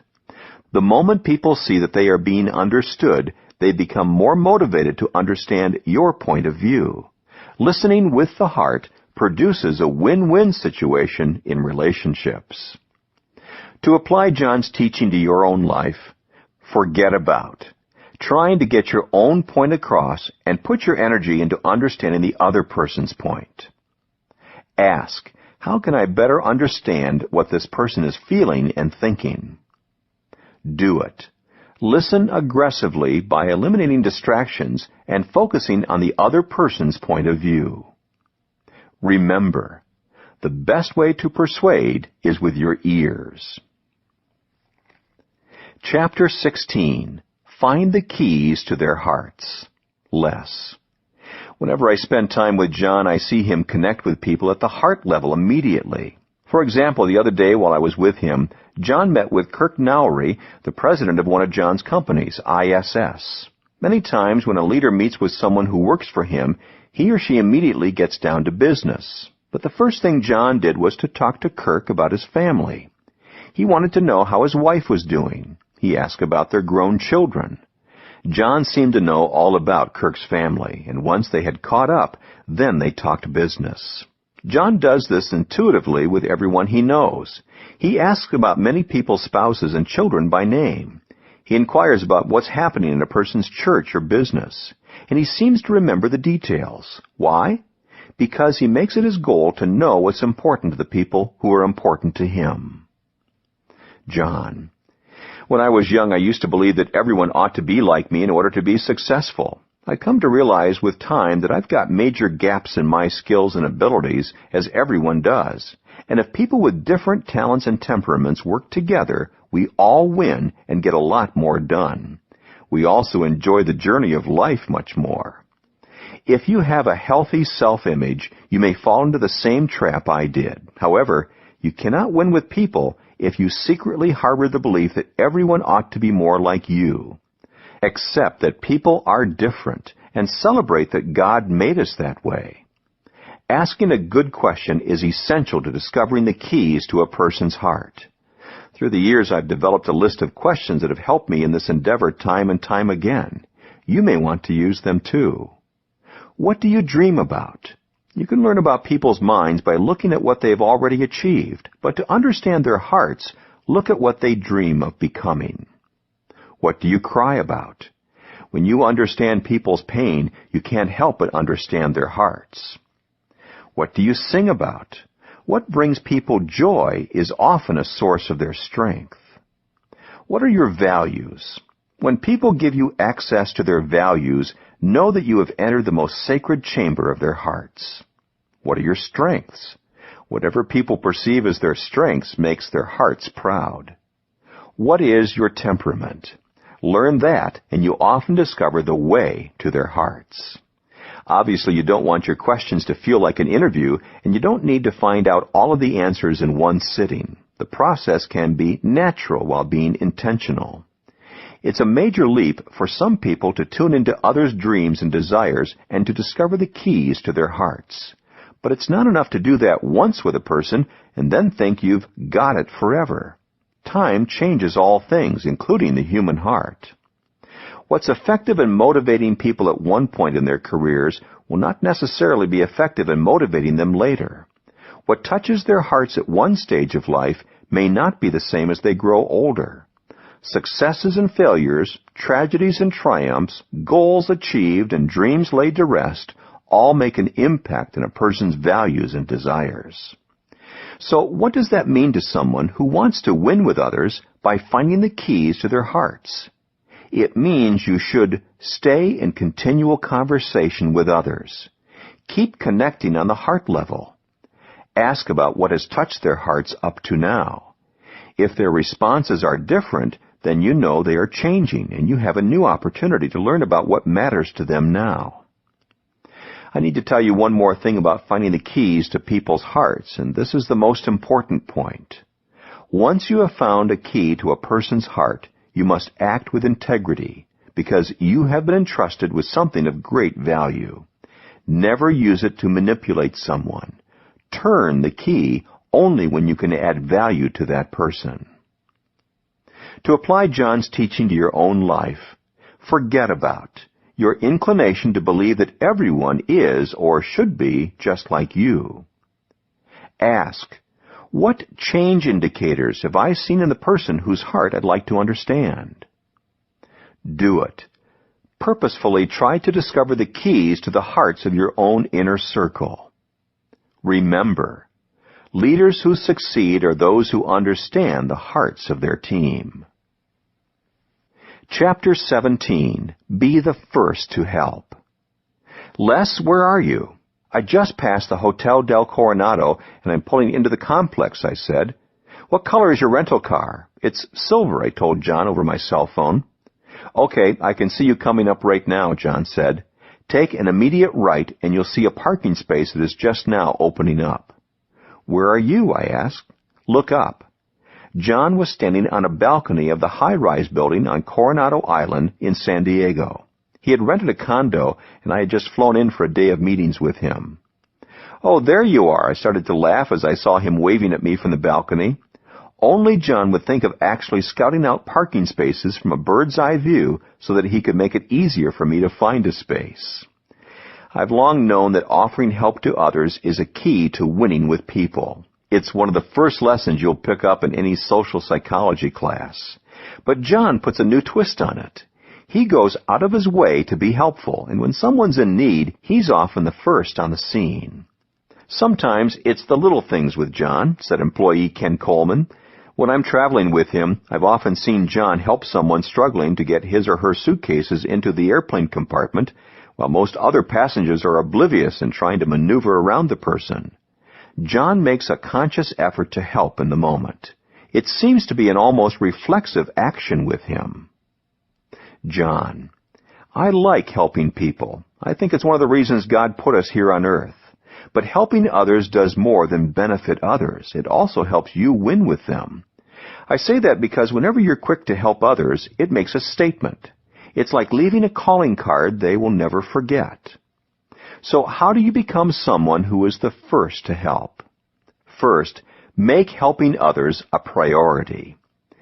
We are often so consumed with our own agendas that helping others never becomes important to us. The solution is to make helping others part of your agenda, a top priority. I read recently about something Academy Award winner Tom Hanks did years ago on the set of The Green Mile that shows how helping others is a priority for him.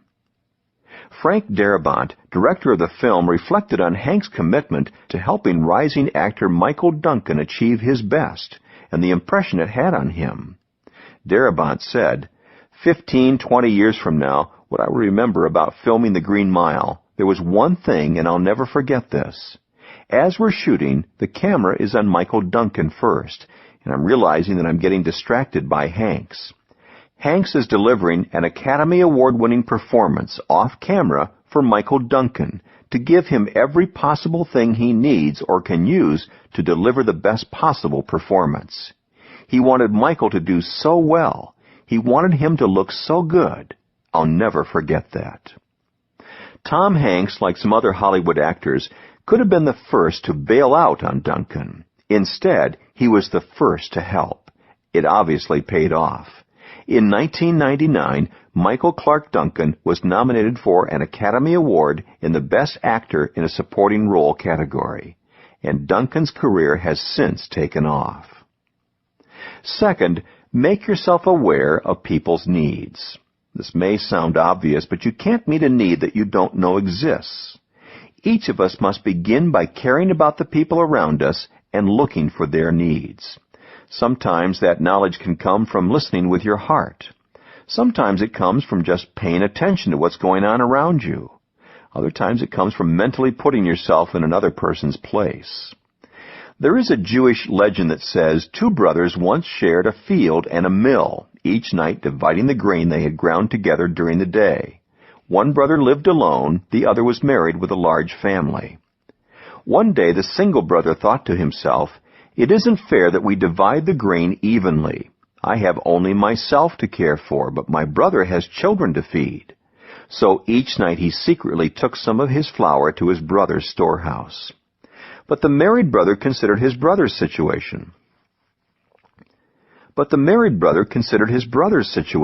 said to himself, "It isn't right that we divide the grain evenly, because I have children to provide for me in my old age, but my brother has no one. What will he do when he is old?" So every night he secretly took some of his flour and put it in his brother's stores. As a result, both of the brothers found their supply of grain mysteriously replenished each morning. Then one night they met each other halfway between the 2 houses. They suddenly realized what the other was doing, and they embraced each other in love. Third, be willing to take a risk. Sometimes helping another person can be a risky proposition, yet that should not keep us from lending a hand. There's a story Ken Sutterfield tells from the 1936 Olympic Games in Berlin, Germany, that illustrates the impact that can be made by taking such a risk.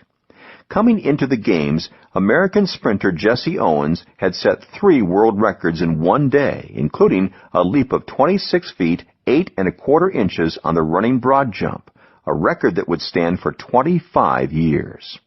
However, Owens faced great pressure during the Games.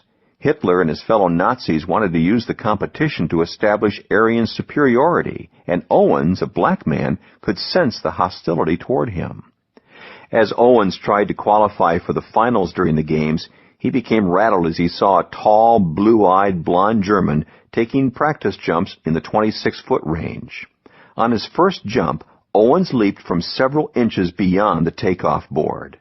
Then he fouled on the second attempt. He was allowed only one more attempt. If he missed it, he would be eliminated. The tall German approached Owens and introduced himself. His name was Luz Long. As the Nazis watched, Long encouraged Owens and offered him some advice. Since the qualifying distance was only 23 feet 5.5 inches, Long suggested that Owens make a mark several inches before the takeoff board to make sure he didn't foul. Owens qualified on his third jump. In the finals, he set an Olympic record and earned one of his 4 gold medals. And who was the first person to congratulate Owens? Luz Long. Owens never forgot the help Long had given him, though he never saw Long again. "You could melt down all the medals and cups I have," Owens wrote, "and they wouldn't be plating on the 24-karat friendship I felt for Luz Long."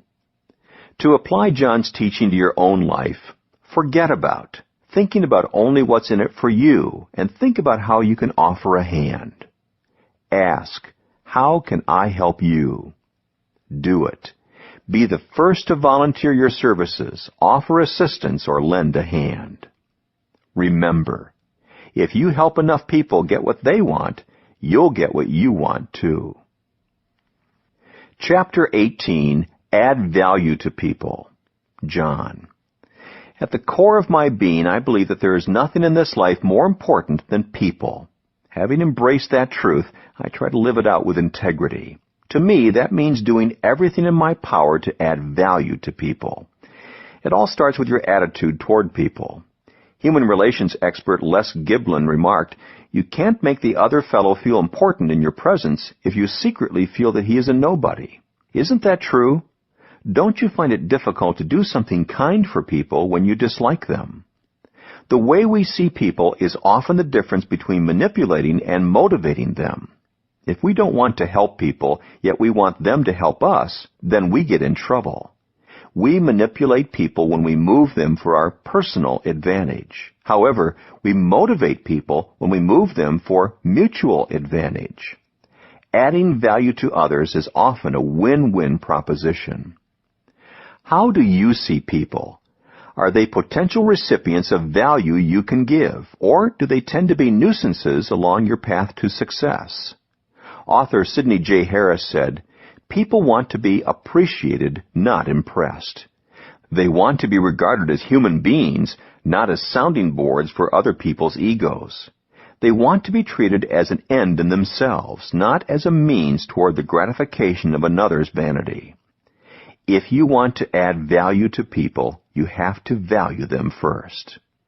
You also have to make yourself more valuable. Have you ever heard the phrase, "You cannot give what you do not have"?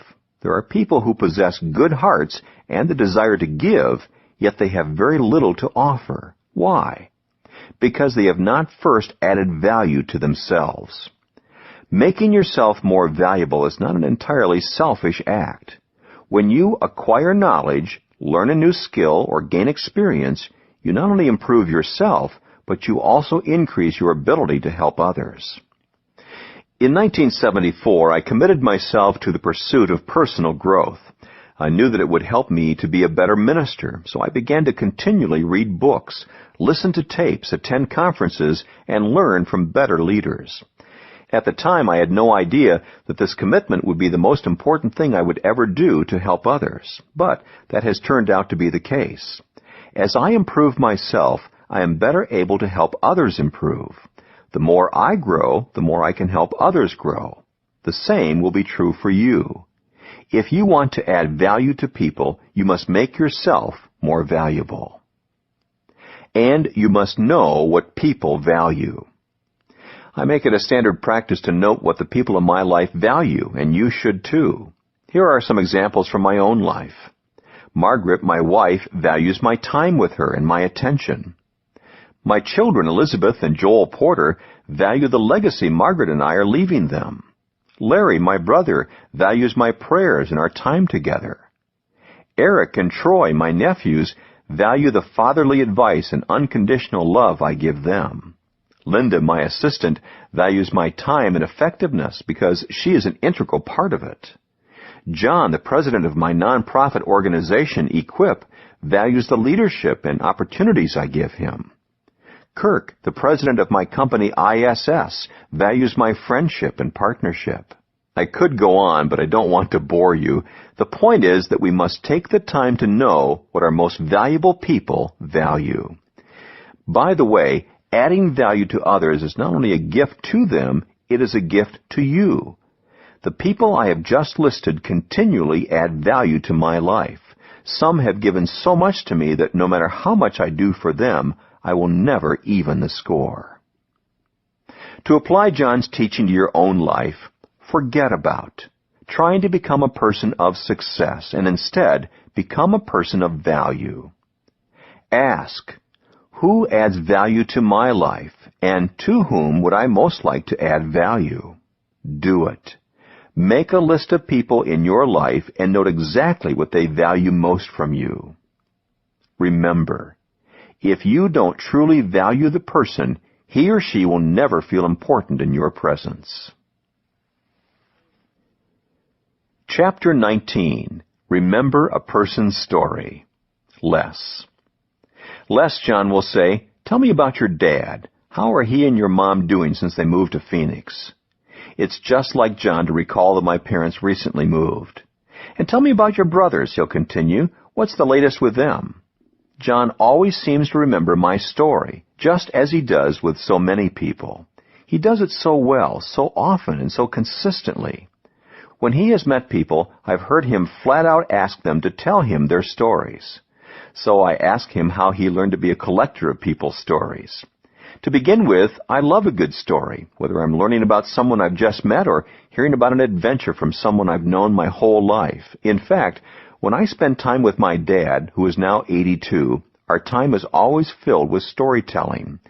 We talk about the new things that are happening in our lives, but often the stories are ones I've heard dozens of times.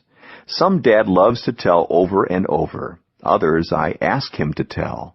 Some I love retelling. But you seem to go out of your way to get the story of someone you just met, I commented.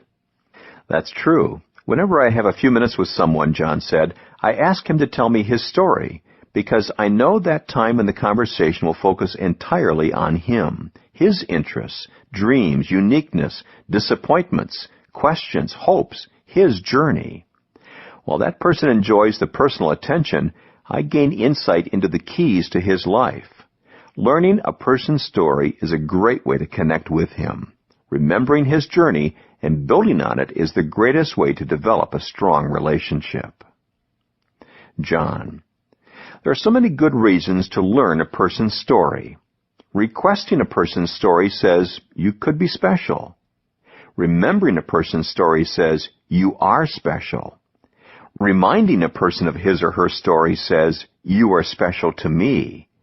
Repeating a person's story to others says you should be special to them. The result? You become special to the person who shared a story with you. There are really just 3 small steps when it comes to embracing this practice in order to win with people. The key is to cultivate the habit of actually taking these steps with the people in your life. 1. Ask. When you meet someone new, after the introductions and initial pleasantries, don't hesitate. Dive in and ask to hear the person's story. You can do it any number of ways. You can flat out ask, what's your story? You can request that he tell you about himself. You can ask where he is from or how he got into the field he's in. Use your own style. If you've tried this kind of thing before and you worry that it might be awkward the first few times you do it, then practice with people you are unlikely to see again. The driver in a cab, the passenger on a plane, a waitress in a restaurant. Once you become comfortable asking questions of total strangers, the rest will be easy. 2. Listen. Years ago, I came across a list of suggestions for good listening. I think I clipped it from Bits and Pieces. Here were some of the tips. Look the speaker in the eye. Be attentive. Don't roll your eyes or grimace when you hear something you don't agree with. Don't interrupt. Try phrases like, "Go on," or "I see," instead of, "Now that reminds me." Tell the speaker what you think you heard. Begin by saying, "Let me see if I understand." The main idea is to really focus on the other person. The problem many people have is that while the other person speaks, they are thinking more about what they want to say when it's their turn instead of focusing on listening. When you give people your undivided attention, then you are in a better position to achieve the next step. 3. Remember. Some people have a knack for numbers, others for names or faces, but just about everyone has the capacity to remember a story. If we care about people, really listen to them and try to remember their stories, we can make an impact on them, and we can make them feel like $1,000,000. To apply John's teaching to your own life, forget about telling your own story and listen to the story of others. Ask, "What's your story?" Do it. Bring up some aspect of a person's story the next time you see him or her. Remember, everyone loves to tell his story. Chapter 20. Share a good story. Less. John always tells a good story in front of an audience as well as one-on-one, and he uses lots of stories when he communicates. So I ask him why. That's easy. Stories stick. Principles fade, said John. If you want people to remember what you said, tell a story. Let me tell you something else, he continued. It took a while for me to learn the lesson about stories in my writing. I'm so bottom line that I used to just teach principles without many stories. But a friend convinced me to change my style, and it's made a big difference for my readers. As a writer, you've got to ask yourself, will the reader turn the page? The person most likely will if I am telling a good story. I haven't met a person yet who doesn't love a good story. That's one of the reasons storytellers are so magnetic. John. Invariably, the person who tells the best stories becomes the one to whom others turn their attention. Storytelling is a skill that comes with practice, and anyone can learn to develop it. First, share something you've experienced. The stories we tell are the best ones we've lived. We care about them. We know the material, and we know how they have affected us. And we can shape and embellish them any way we want. Everybody has had experiences that others would be interested in. Second, tell it with the goal of connecting. The people who have the toughest time telling stories are the ones who try to impress others with them. If that describes you, then change your goal. Tell stories with the purpose of connecting with others. Put the focus on the listener, and your storytelling skills will improve overnight. Third, put your heart into it. People love humor, but not everyone can tell a funny story. If you can, go with it. But never underestimate the power of a story from the heart. If you want to tell a connecting story, make it warm. Put your heart into it. And don't be afraid to show people that you care about what you're talking about. Fourth, assume that others want to hear it. One of the biggest mistakes novice storytellers make is being tentative. Nothing makes a story go flat more quickly than a timid delivery. If you're going to tell a story, be bold, be energetic, be engaging. Go for it, or don't go at all. I've read that the elite often criticized President Lincoln for telling too many stories, but he didn't let it stop him because he knew what worked with people. He remarked, "They say I tell a great many stories. I reckon I do, but I have found in the course of a long experience that common people take to them as they run, are more easily informed through the medium of a broad illustration than in any other way. And as to what the hypercritical few may think, I don't care." Follow the lead of Lincoln and other great leaders who knew how to win with people. Tell a good story, engage them at the heart level, and win them over. To apply John's teaching to your own life, forget about being a professional storyteller. Ask, how can I make my point come through stronger with a story? Do it. Tell a story instead of relaying only facts. Remember, Stories stick. Principles fade. Chapter 21, Give with No Strings Attached. John. Pierre Teilhard de Chardin said the most satisfying thing in life is to have been able to give a large part of oneself to others. Anyone who has unselfishly helped another person knows this to be true. Yet not everyone is able to adopt an ongoing mindset of giving toward others. Why is that? First of all, I believe it has nothing to do with circumstances. I've met generous people with almost nothing who were willing to share what little they possessed. And I've met well-off people who were stingy with their time, money, and talents. The issue is really attitude. I've found that people who enjoy giving with no strings attached usually exhibit two characteristics that anyone can embrace. One, they have an abundance mentality.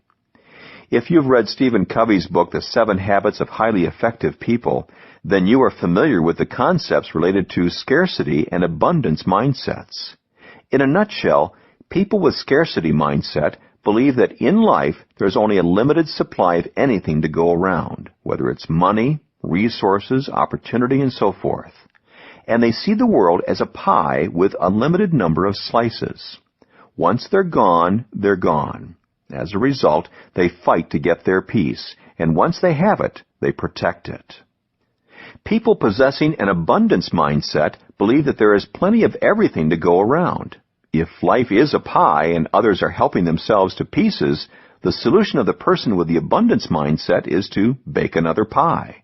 There is always more money to be made, more or different resources to be discovered, additional opportunities to be pursued. An old solution isn't working anymore? Don't worry, someone will find a new one. The inventors, entrepreneurs, and explorers of the world are continually creating new pies so that everyone can get a slice. My own take on this is that people tend to fall into one of two categories.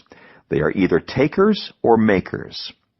Takers are people who take, grab, and consume whatever they can to meet their own needs. They see life as a rat race.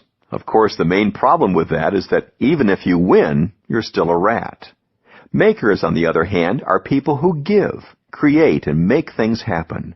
They create progress and foster success for others.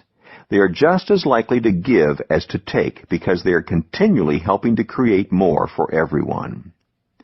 People who habitually give with no strings attached almost always have an abundance mentality. They are generous because they believe that if they give, they will not run out of resources. Someone once asked me why he should adopt an abundance mentality, and he was surprised by my answer. I told him that if you believe in abundance, that's what life gives you. If you believe in scarcity, then that's what you get. I don't know why that is, but after 50 years of paying attention to people's attitudes and watching how life unfolded for them, I know it to be true. So if you desire to be more generous, change your thinking and your attitude when it comes to abundance. Not only will it allow you to be more generous, but also it will change your life. 2, they see the big picture. People who give with no strings attached are usually aware of the help they have received along the way. They recognize that they are standing on the shoulders of previous generations. The progress they make is due, at least in part, to the work and sacrifice of those who have gone before them. Because of this, they are determined to do for the next generation what was done for them. To become better givers, we need greater perspective. When we realize how much we have benefited from the kindness of others, it becomes much easier for us to be generous. And one of the best things is that giving is so rewarding. When we give unselfishly, we will gain something in return. To apply John's teaching to your own life, forget about scarcity. Instead, focus on abundance. Ask, whom can I help that will give nothing in return? Do it. Be purposely kind and generous to a specific person. Remember, you do yourself the most good when you are doing something good for others. Chapter 22, Learn Your Mailman's Name. Les. John tells a story about how he used to memorize the names of people who attended his church when he was the senior pastor of Skyline Wesleyan Church in San Diego, California. He used to make an offer to visitors. If they would allow someone to take their picture on Sunday after the service, John promised to learn their names by the following Sunday. John did that until he finished his tenure at the church in 1995. Fulfilling that promise, John was able to memorize the names of more than 2,200 people and greet them by name. I've long admired this skill and personal approach of John's. In fact, it inspired me in my work as a professor to learn the names of several hundred students in my classes each semester at the university. Why do we do it? Because we know that a person's name is his personal signboard to the world, his most intimate, distinctive possession. And when you remember a person's name, it can make him or her feel like $1,000,000. John. How do you feel when someone calls you by the wrong name? How about when you kindly correct the person and spend time with him and he still gets your name wrong? How about when people haven't seen you for a long time and they still remember your name? Doesn't it make you feel good? And doesn't it also impress you? When people care enough to know your name, they make you feel valued. My friend Jerry Lucas is known as Dr. Memory. He has spent the years following his hugely successful run in the NBA, helping school children and adults improve their memories through a variety of innovative techniques. One of the things he teaches is called the SAVE method. Here's how it works. S. Say the name 3 times in conversation. A. Ask a question about the name, for example, how it's spelled, or about the person. V. Visualize the person's prominent physical or personality feature. E. End the conversation with the name. Years ago, Jerry showed how useful his method could be by remembering the names of every guest in the audience at The Tonight Show. I believe it can also help you remember the first and last names of the people you meet. Almost everyone has trouble recalling names on some occasion. When this happens, try to recall the situation in which you met the person or last saw him or her. If you can't recall even that, then ask, how long has it been? Perhaps that will jog your memory. If you're meeting people along with a friend or colleague, sometimes you can help each other out. Introduce the person whose name you do remember to the person whose name you don't, and perhaps the individual will volunteer his name. Or you can agree with your friend ahead of time to come to each other's aid. My wife and I do this. When we make introductions, Margaret knows that if I don't introduce someone by name, I'm not sure I remember it correctly, and she will quickly introduce herself and get the other person's name in return. When all else fails, just say, I'm so sorry, I remember you well, but I'm afraid your name has slipped my mind. Then, after the individual reminds you, use the SAVE method so that you're less likely to forget it again in the future. If you work at it, you will become better at remembering people's names. Don't be too hard on yourself, however, when you blow it. That's what I did recently when meeting a couple whose last name was Lake. One of the things I do when learning a name is to link the name to a mental image. When I was introduced to the Lakes, I immediately placed a mental image of a lake on their heads and thought of Hargis Lake, where I grew up. A few days later, when I saw them again, I mistakenly asked, how are you doing tonight, Mr. and Mrs. Hargis? Sometimes even our best practices fail us. To apply John's teaching to your own life, forget about blaming your bad memory and exert some effort to remember people's names. Ask, what can you tell me about the origin of your name or how it's spelled? Do it. Use the SAVE method with each new person you meet this week. Remember, a person's name is one of his or her most valuable possessions. Chapter 23. Point out people's strengths. John.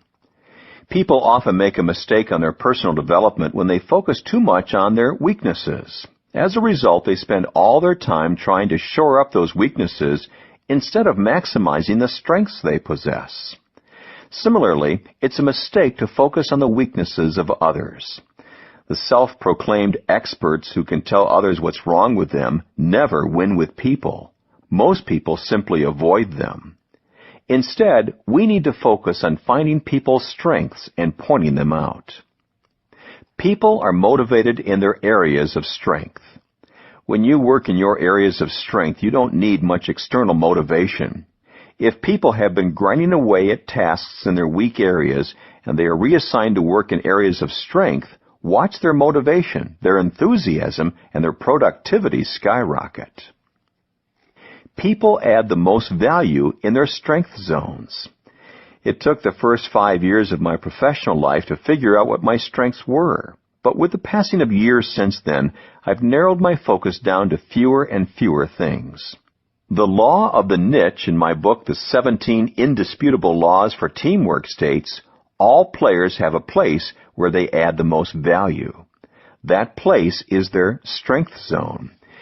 I'm worthless at most things, but I do about 4 things really well, and as much as possible, I stick to those things. As a leader and employer, I try to help others do the same. I help them find their strength zones, and I try to position them there as much as possible. You see, a successful person finds the right place for himself, but a successful leader finds the right place for others. How do I do that? First, I look for the best in others. Anybody can see weaknesses, mistakes, and shortcomings in others. That's no unique skill. Seeing only the good things is harder. Hall of Fame baseball player Reggie Jackson said that the best Major League Baseball leaders possess that ability. He observed, a great manager has a knack for making ball players think they are better than they think they are. He forces you to have a good opinion of yourself. He lets you know he believes in you. He makes you get more out of yourself. And once you learn how good you really are, you never settle for playing anything less than your very best. That's true in any area of life, business, parenting, marriage, ministry, and so forth. Don't look for the flaws, warts, and blemishes in others. Look for their best. Second, I speak up. You can think the world of others, but if you never actually tell them, then you don't really help them. I have always believed that all people have a success seed within them. Most never find it and therefore fail to reach their potential. I often look at another person and ask, what is his success seed? When I discover it, I point it out to that person. Then I fertilize it with encouragement and water it with opportunity. You can do the same. To apply John's teaching to your own life, forget about others' weaknesses. Ask, what does this individual do exceptionally well? Do it. Every day this week, tell at least one person what strength you see in him or her.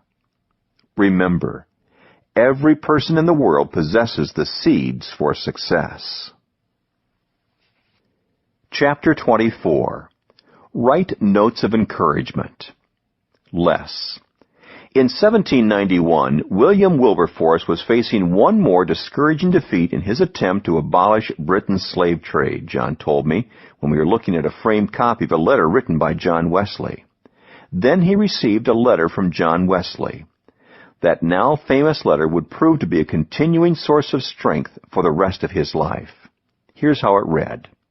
London, February 26, 1791. Dear Sir, unless the divine power has raised you up, I see not how you can go through your glorious enterprise in opposing that execrable villainy, which is the scandal of religion, of England, and of human nature.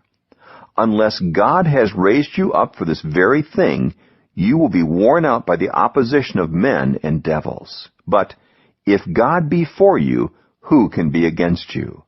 Are all of them stronger than God? Oh, be not weary in well-doing. Go on, in the name of God and in the power of His might, till even American slavery, the vilest that ever saw the sun, shall vanish away before it. That He who has guided you from your youth up may continue to strengthen you in this, in all things, is the prayer of your affectionate servant, J. Wesley. 4 days after writing that letter, John recounted, Wesley was dead. And once again Wilberforce was defeated when the vote was taken in Parliament. Ultimately, Wilberforce prevailed, but in the intervening years he was vilified and faced so many disappointments. His opponents even arranged for him to be challenged to a duel and made an attempt to kill him. John continued, he was tempted to give up the fight more than once, but every time he became discouraged, he returned to Wesley's letter. Each time he read it, it was like the first time. It never failed to encourage and strengthen him. If you don't believe in the encouraging power of the written note after hearing about that, John said, you probably never will. I can attest to the fact that John believes in that power. I've received several notes of encouragement from him over the years, and I still have many of them. They may not hold the historical value of Wesley's note to Wilberforce, but their value to me is priceless. John. If you haven't already guessed, I'm a real history buff. Let me tell you the rest of the story. In 1806, after working tirelessly for 20 years, Wilberforce finally succeeded in getting a bill passed that abolished the slave trade. 28 years later, on July 31, 1834, slavery itself was outlawed throughout the British Empire, freeing approximately 800,000 slaves. Although he did not live to see the realization of his dream, having died on August 5, 1833, no one was more responsible than William Wilberforce for the demise of slavery in the British Empire. Wilberforce devoted his entire life and political career to a great cause, ending slavery. Yet he might not have prevailed had it not been for the encouraging note of John Wesley. Written notes don't have to come from someone famous to be encouraging. A kind word given from the heart is always well received. If you've never mastered the practice of sending handwritten notes to people, then I want to encourage you to try this often neglected way of winning with people. Today we communicate by telephone, digital pager, cell phone, fax machine, email, and the Internet. In the hectic pace of our busy lives, who has time to correspond the old-fashioned way? Yet the more convenient our communication becomes, the more temporary it is. We forget how meaningful that personal touch can be. Few things beat opening a mailbox and pulling out a real note written by a real person. When you see the thoughts of someone you respect written in his or her own hand, it really means something. 6 days a week, regular mail service is provided by the United States Postal Service. Annually, postal workers handle 170 billion pieces of mail. Yet in this huge sea of mail, officials say personal letters account for less than 4% of the total.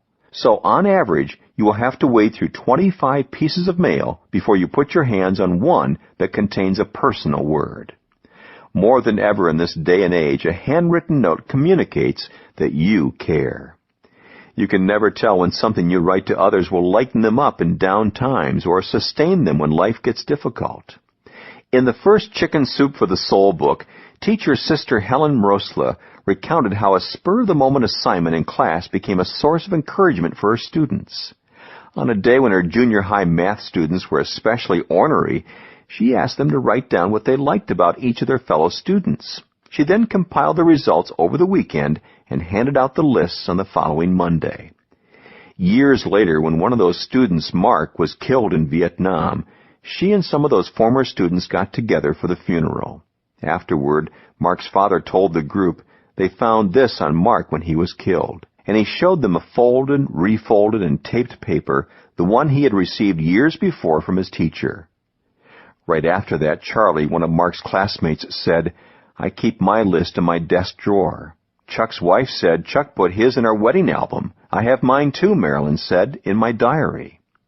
Standing there, Vicky reached into her pocketbook and brought out her frazzled list, showing it to her teacher and former classmates. Each person cherished the kind words of encouragement they had received. That's the power of a few kind words. To apply John's teaching to your own life, forget about being a perfect writer and focus on writing from the heart. Ask, what can I say that will be an encouragement now as well as someday in the future? Do it. Take 1 hour today to write several notes to people for the sole purpose of encouraging them. Remember, words have the power to give encouragement long after the writer has forgotten them. Chapter 25. Help people win. John. Helping another person to win is one of the greatest feelings in the world. I haven't met a person yet who doesn't like to win. And everyone I know who's made the effort to help others has said that it is the most rewarding part of life. After a conference in Toledo, a man came up to me and asked a pointed question. How do I get unbelievable results from a person? Have unbelievable expectations about that person, was my answer. If you don't believe in people, then you are unlikely to do everything you can to help them win. People know when someone doesn't believe in them. They see right through pretense and insincere backslapping. But when they know you believe in them, magic begins to happen. A reporter asked Prime Minister Winston Churchill, who led Britain during the dark moments of the Second World War, what was the greatest weapon his country possessed against the Nazi regime of Hitler? Without pausing for even a moment, Churchill said, it was what England's greatest weapon has always been, hope. Hope is one of the most powerful and energizing words in the English language. It is something that gives us power to keep going in the toughest of times. And its power energizes us with excitement and anticipation as we look toward the future. It's been said that a person can live 40 days without food, 4 days without water, 4 minutes without air, but only 4 seconds without hope. If you want to help people win, then become a purveyor of hope. Focus on the process, not just the win. Which wins are the most satisfying, the easy ones or the ones we really have to work for? When you help somebody win, don't just hand it to him, even if it's in your power to do so. Help him win. If you assist him in the process, then you're not just giving him the victory, you're giving him the means for additional future victories. He can win and win again. And the only thing sweeter than a win is a whole bunch of wins. Recognize that when you help others win, you also win. In 1984, Lou Whitaker led the first All-American team to the summit of Mount Everest. After months of grueling effort, 5 members of the team reached the final campsite at 27,000 feet. With 2,000 feet to go, they met in a crowded tent. Whitaker had a tough decision to make. He knew how highly motivated all 5 climbers were to stand on the highest point on Earth. But 2 would have to go back to the previous camp, load up food, water, and oxygen, then return to the camp where they now met. After completing this support assignment, these 2 climbers would be in no condition to make a try for the summit. The others would stay in the tent that day to drink water, breathe oxygen, and rest, preparing them for the summit attempt the next day. The first decision Whitaker made was to stay at the 27,000-foot camp to coordinate the team's activities. The next was to send the 2 strongest climbers down the mountain to get the supplies. It was the tougher job. The 2 weaker climbers would rest, renew their strength, and receive the glory of the summit. When asked why he didn't assign himself the summit run, his answer showed his understanding of people and the strength of his leadership. He said, "My job was to put other people on top." Whitaker understood that when people make the right decisions that help the team to achieve its goal, everybody wins.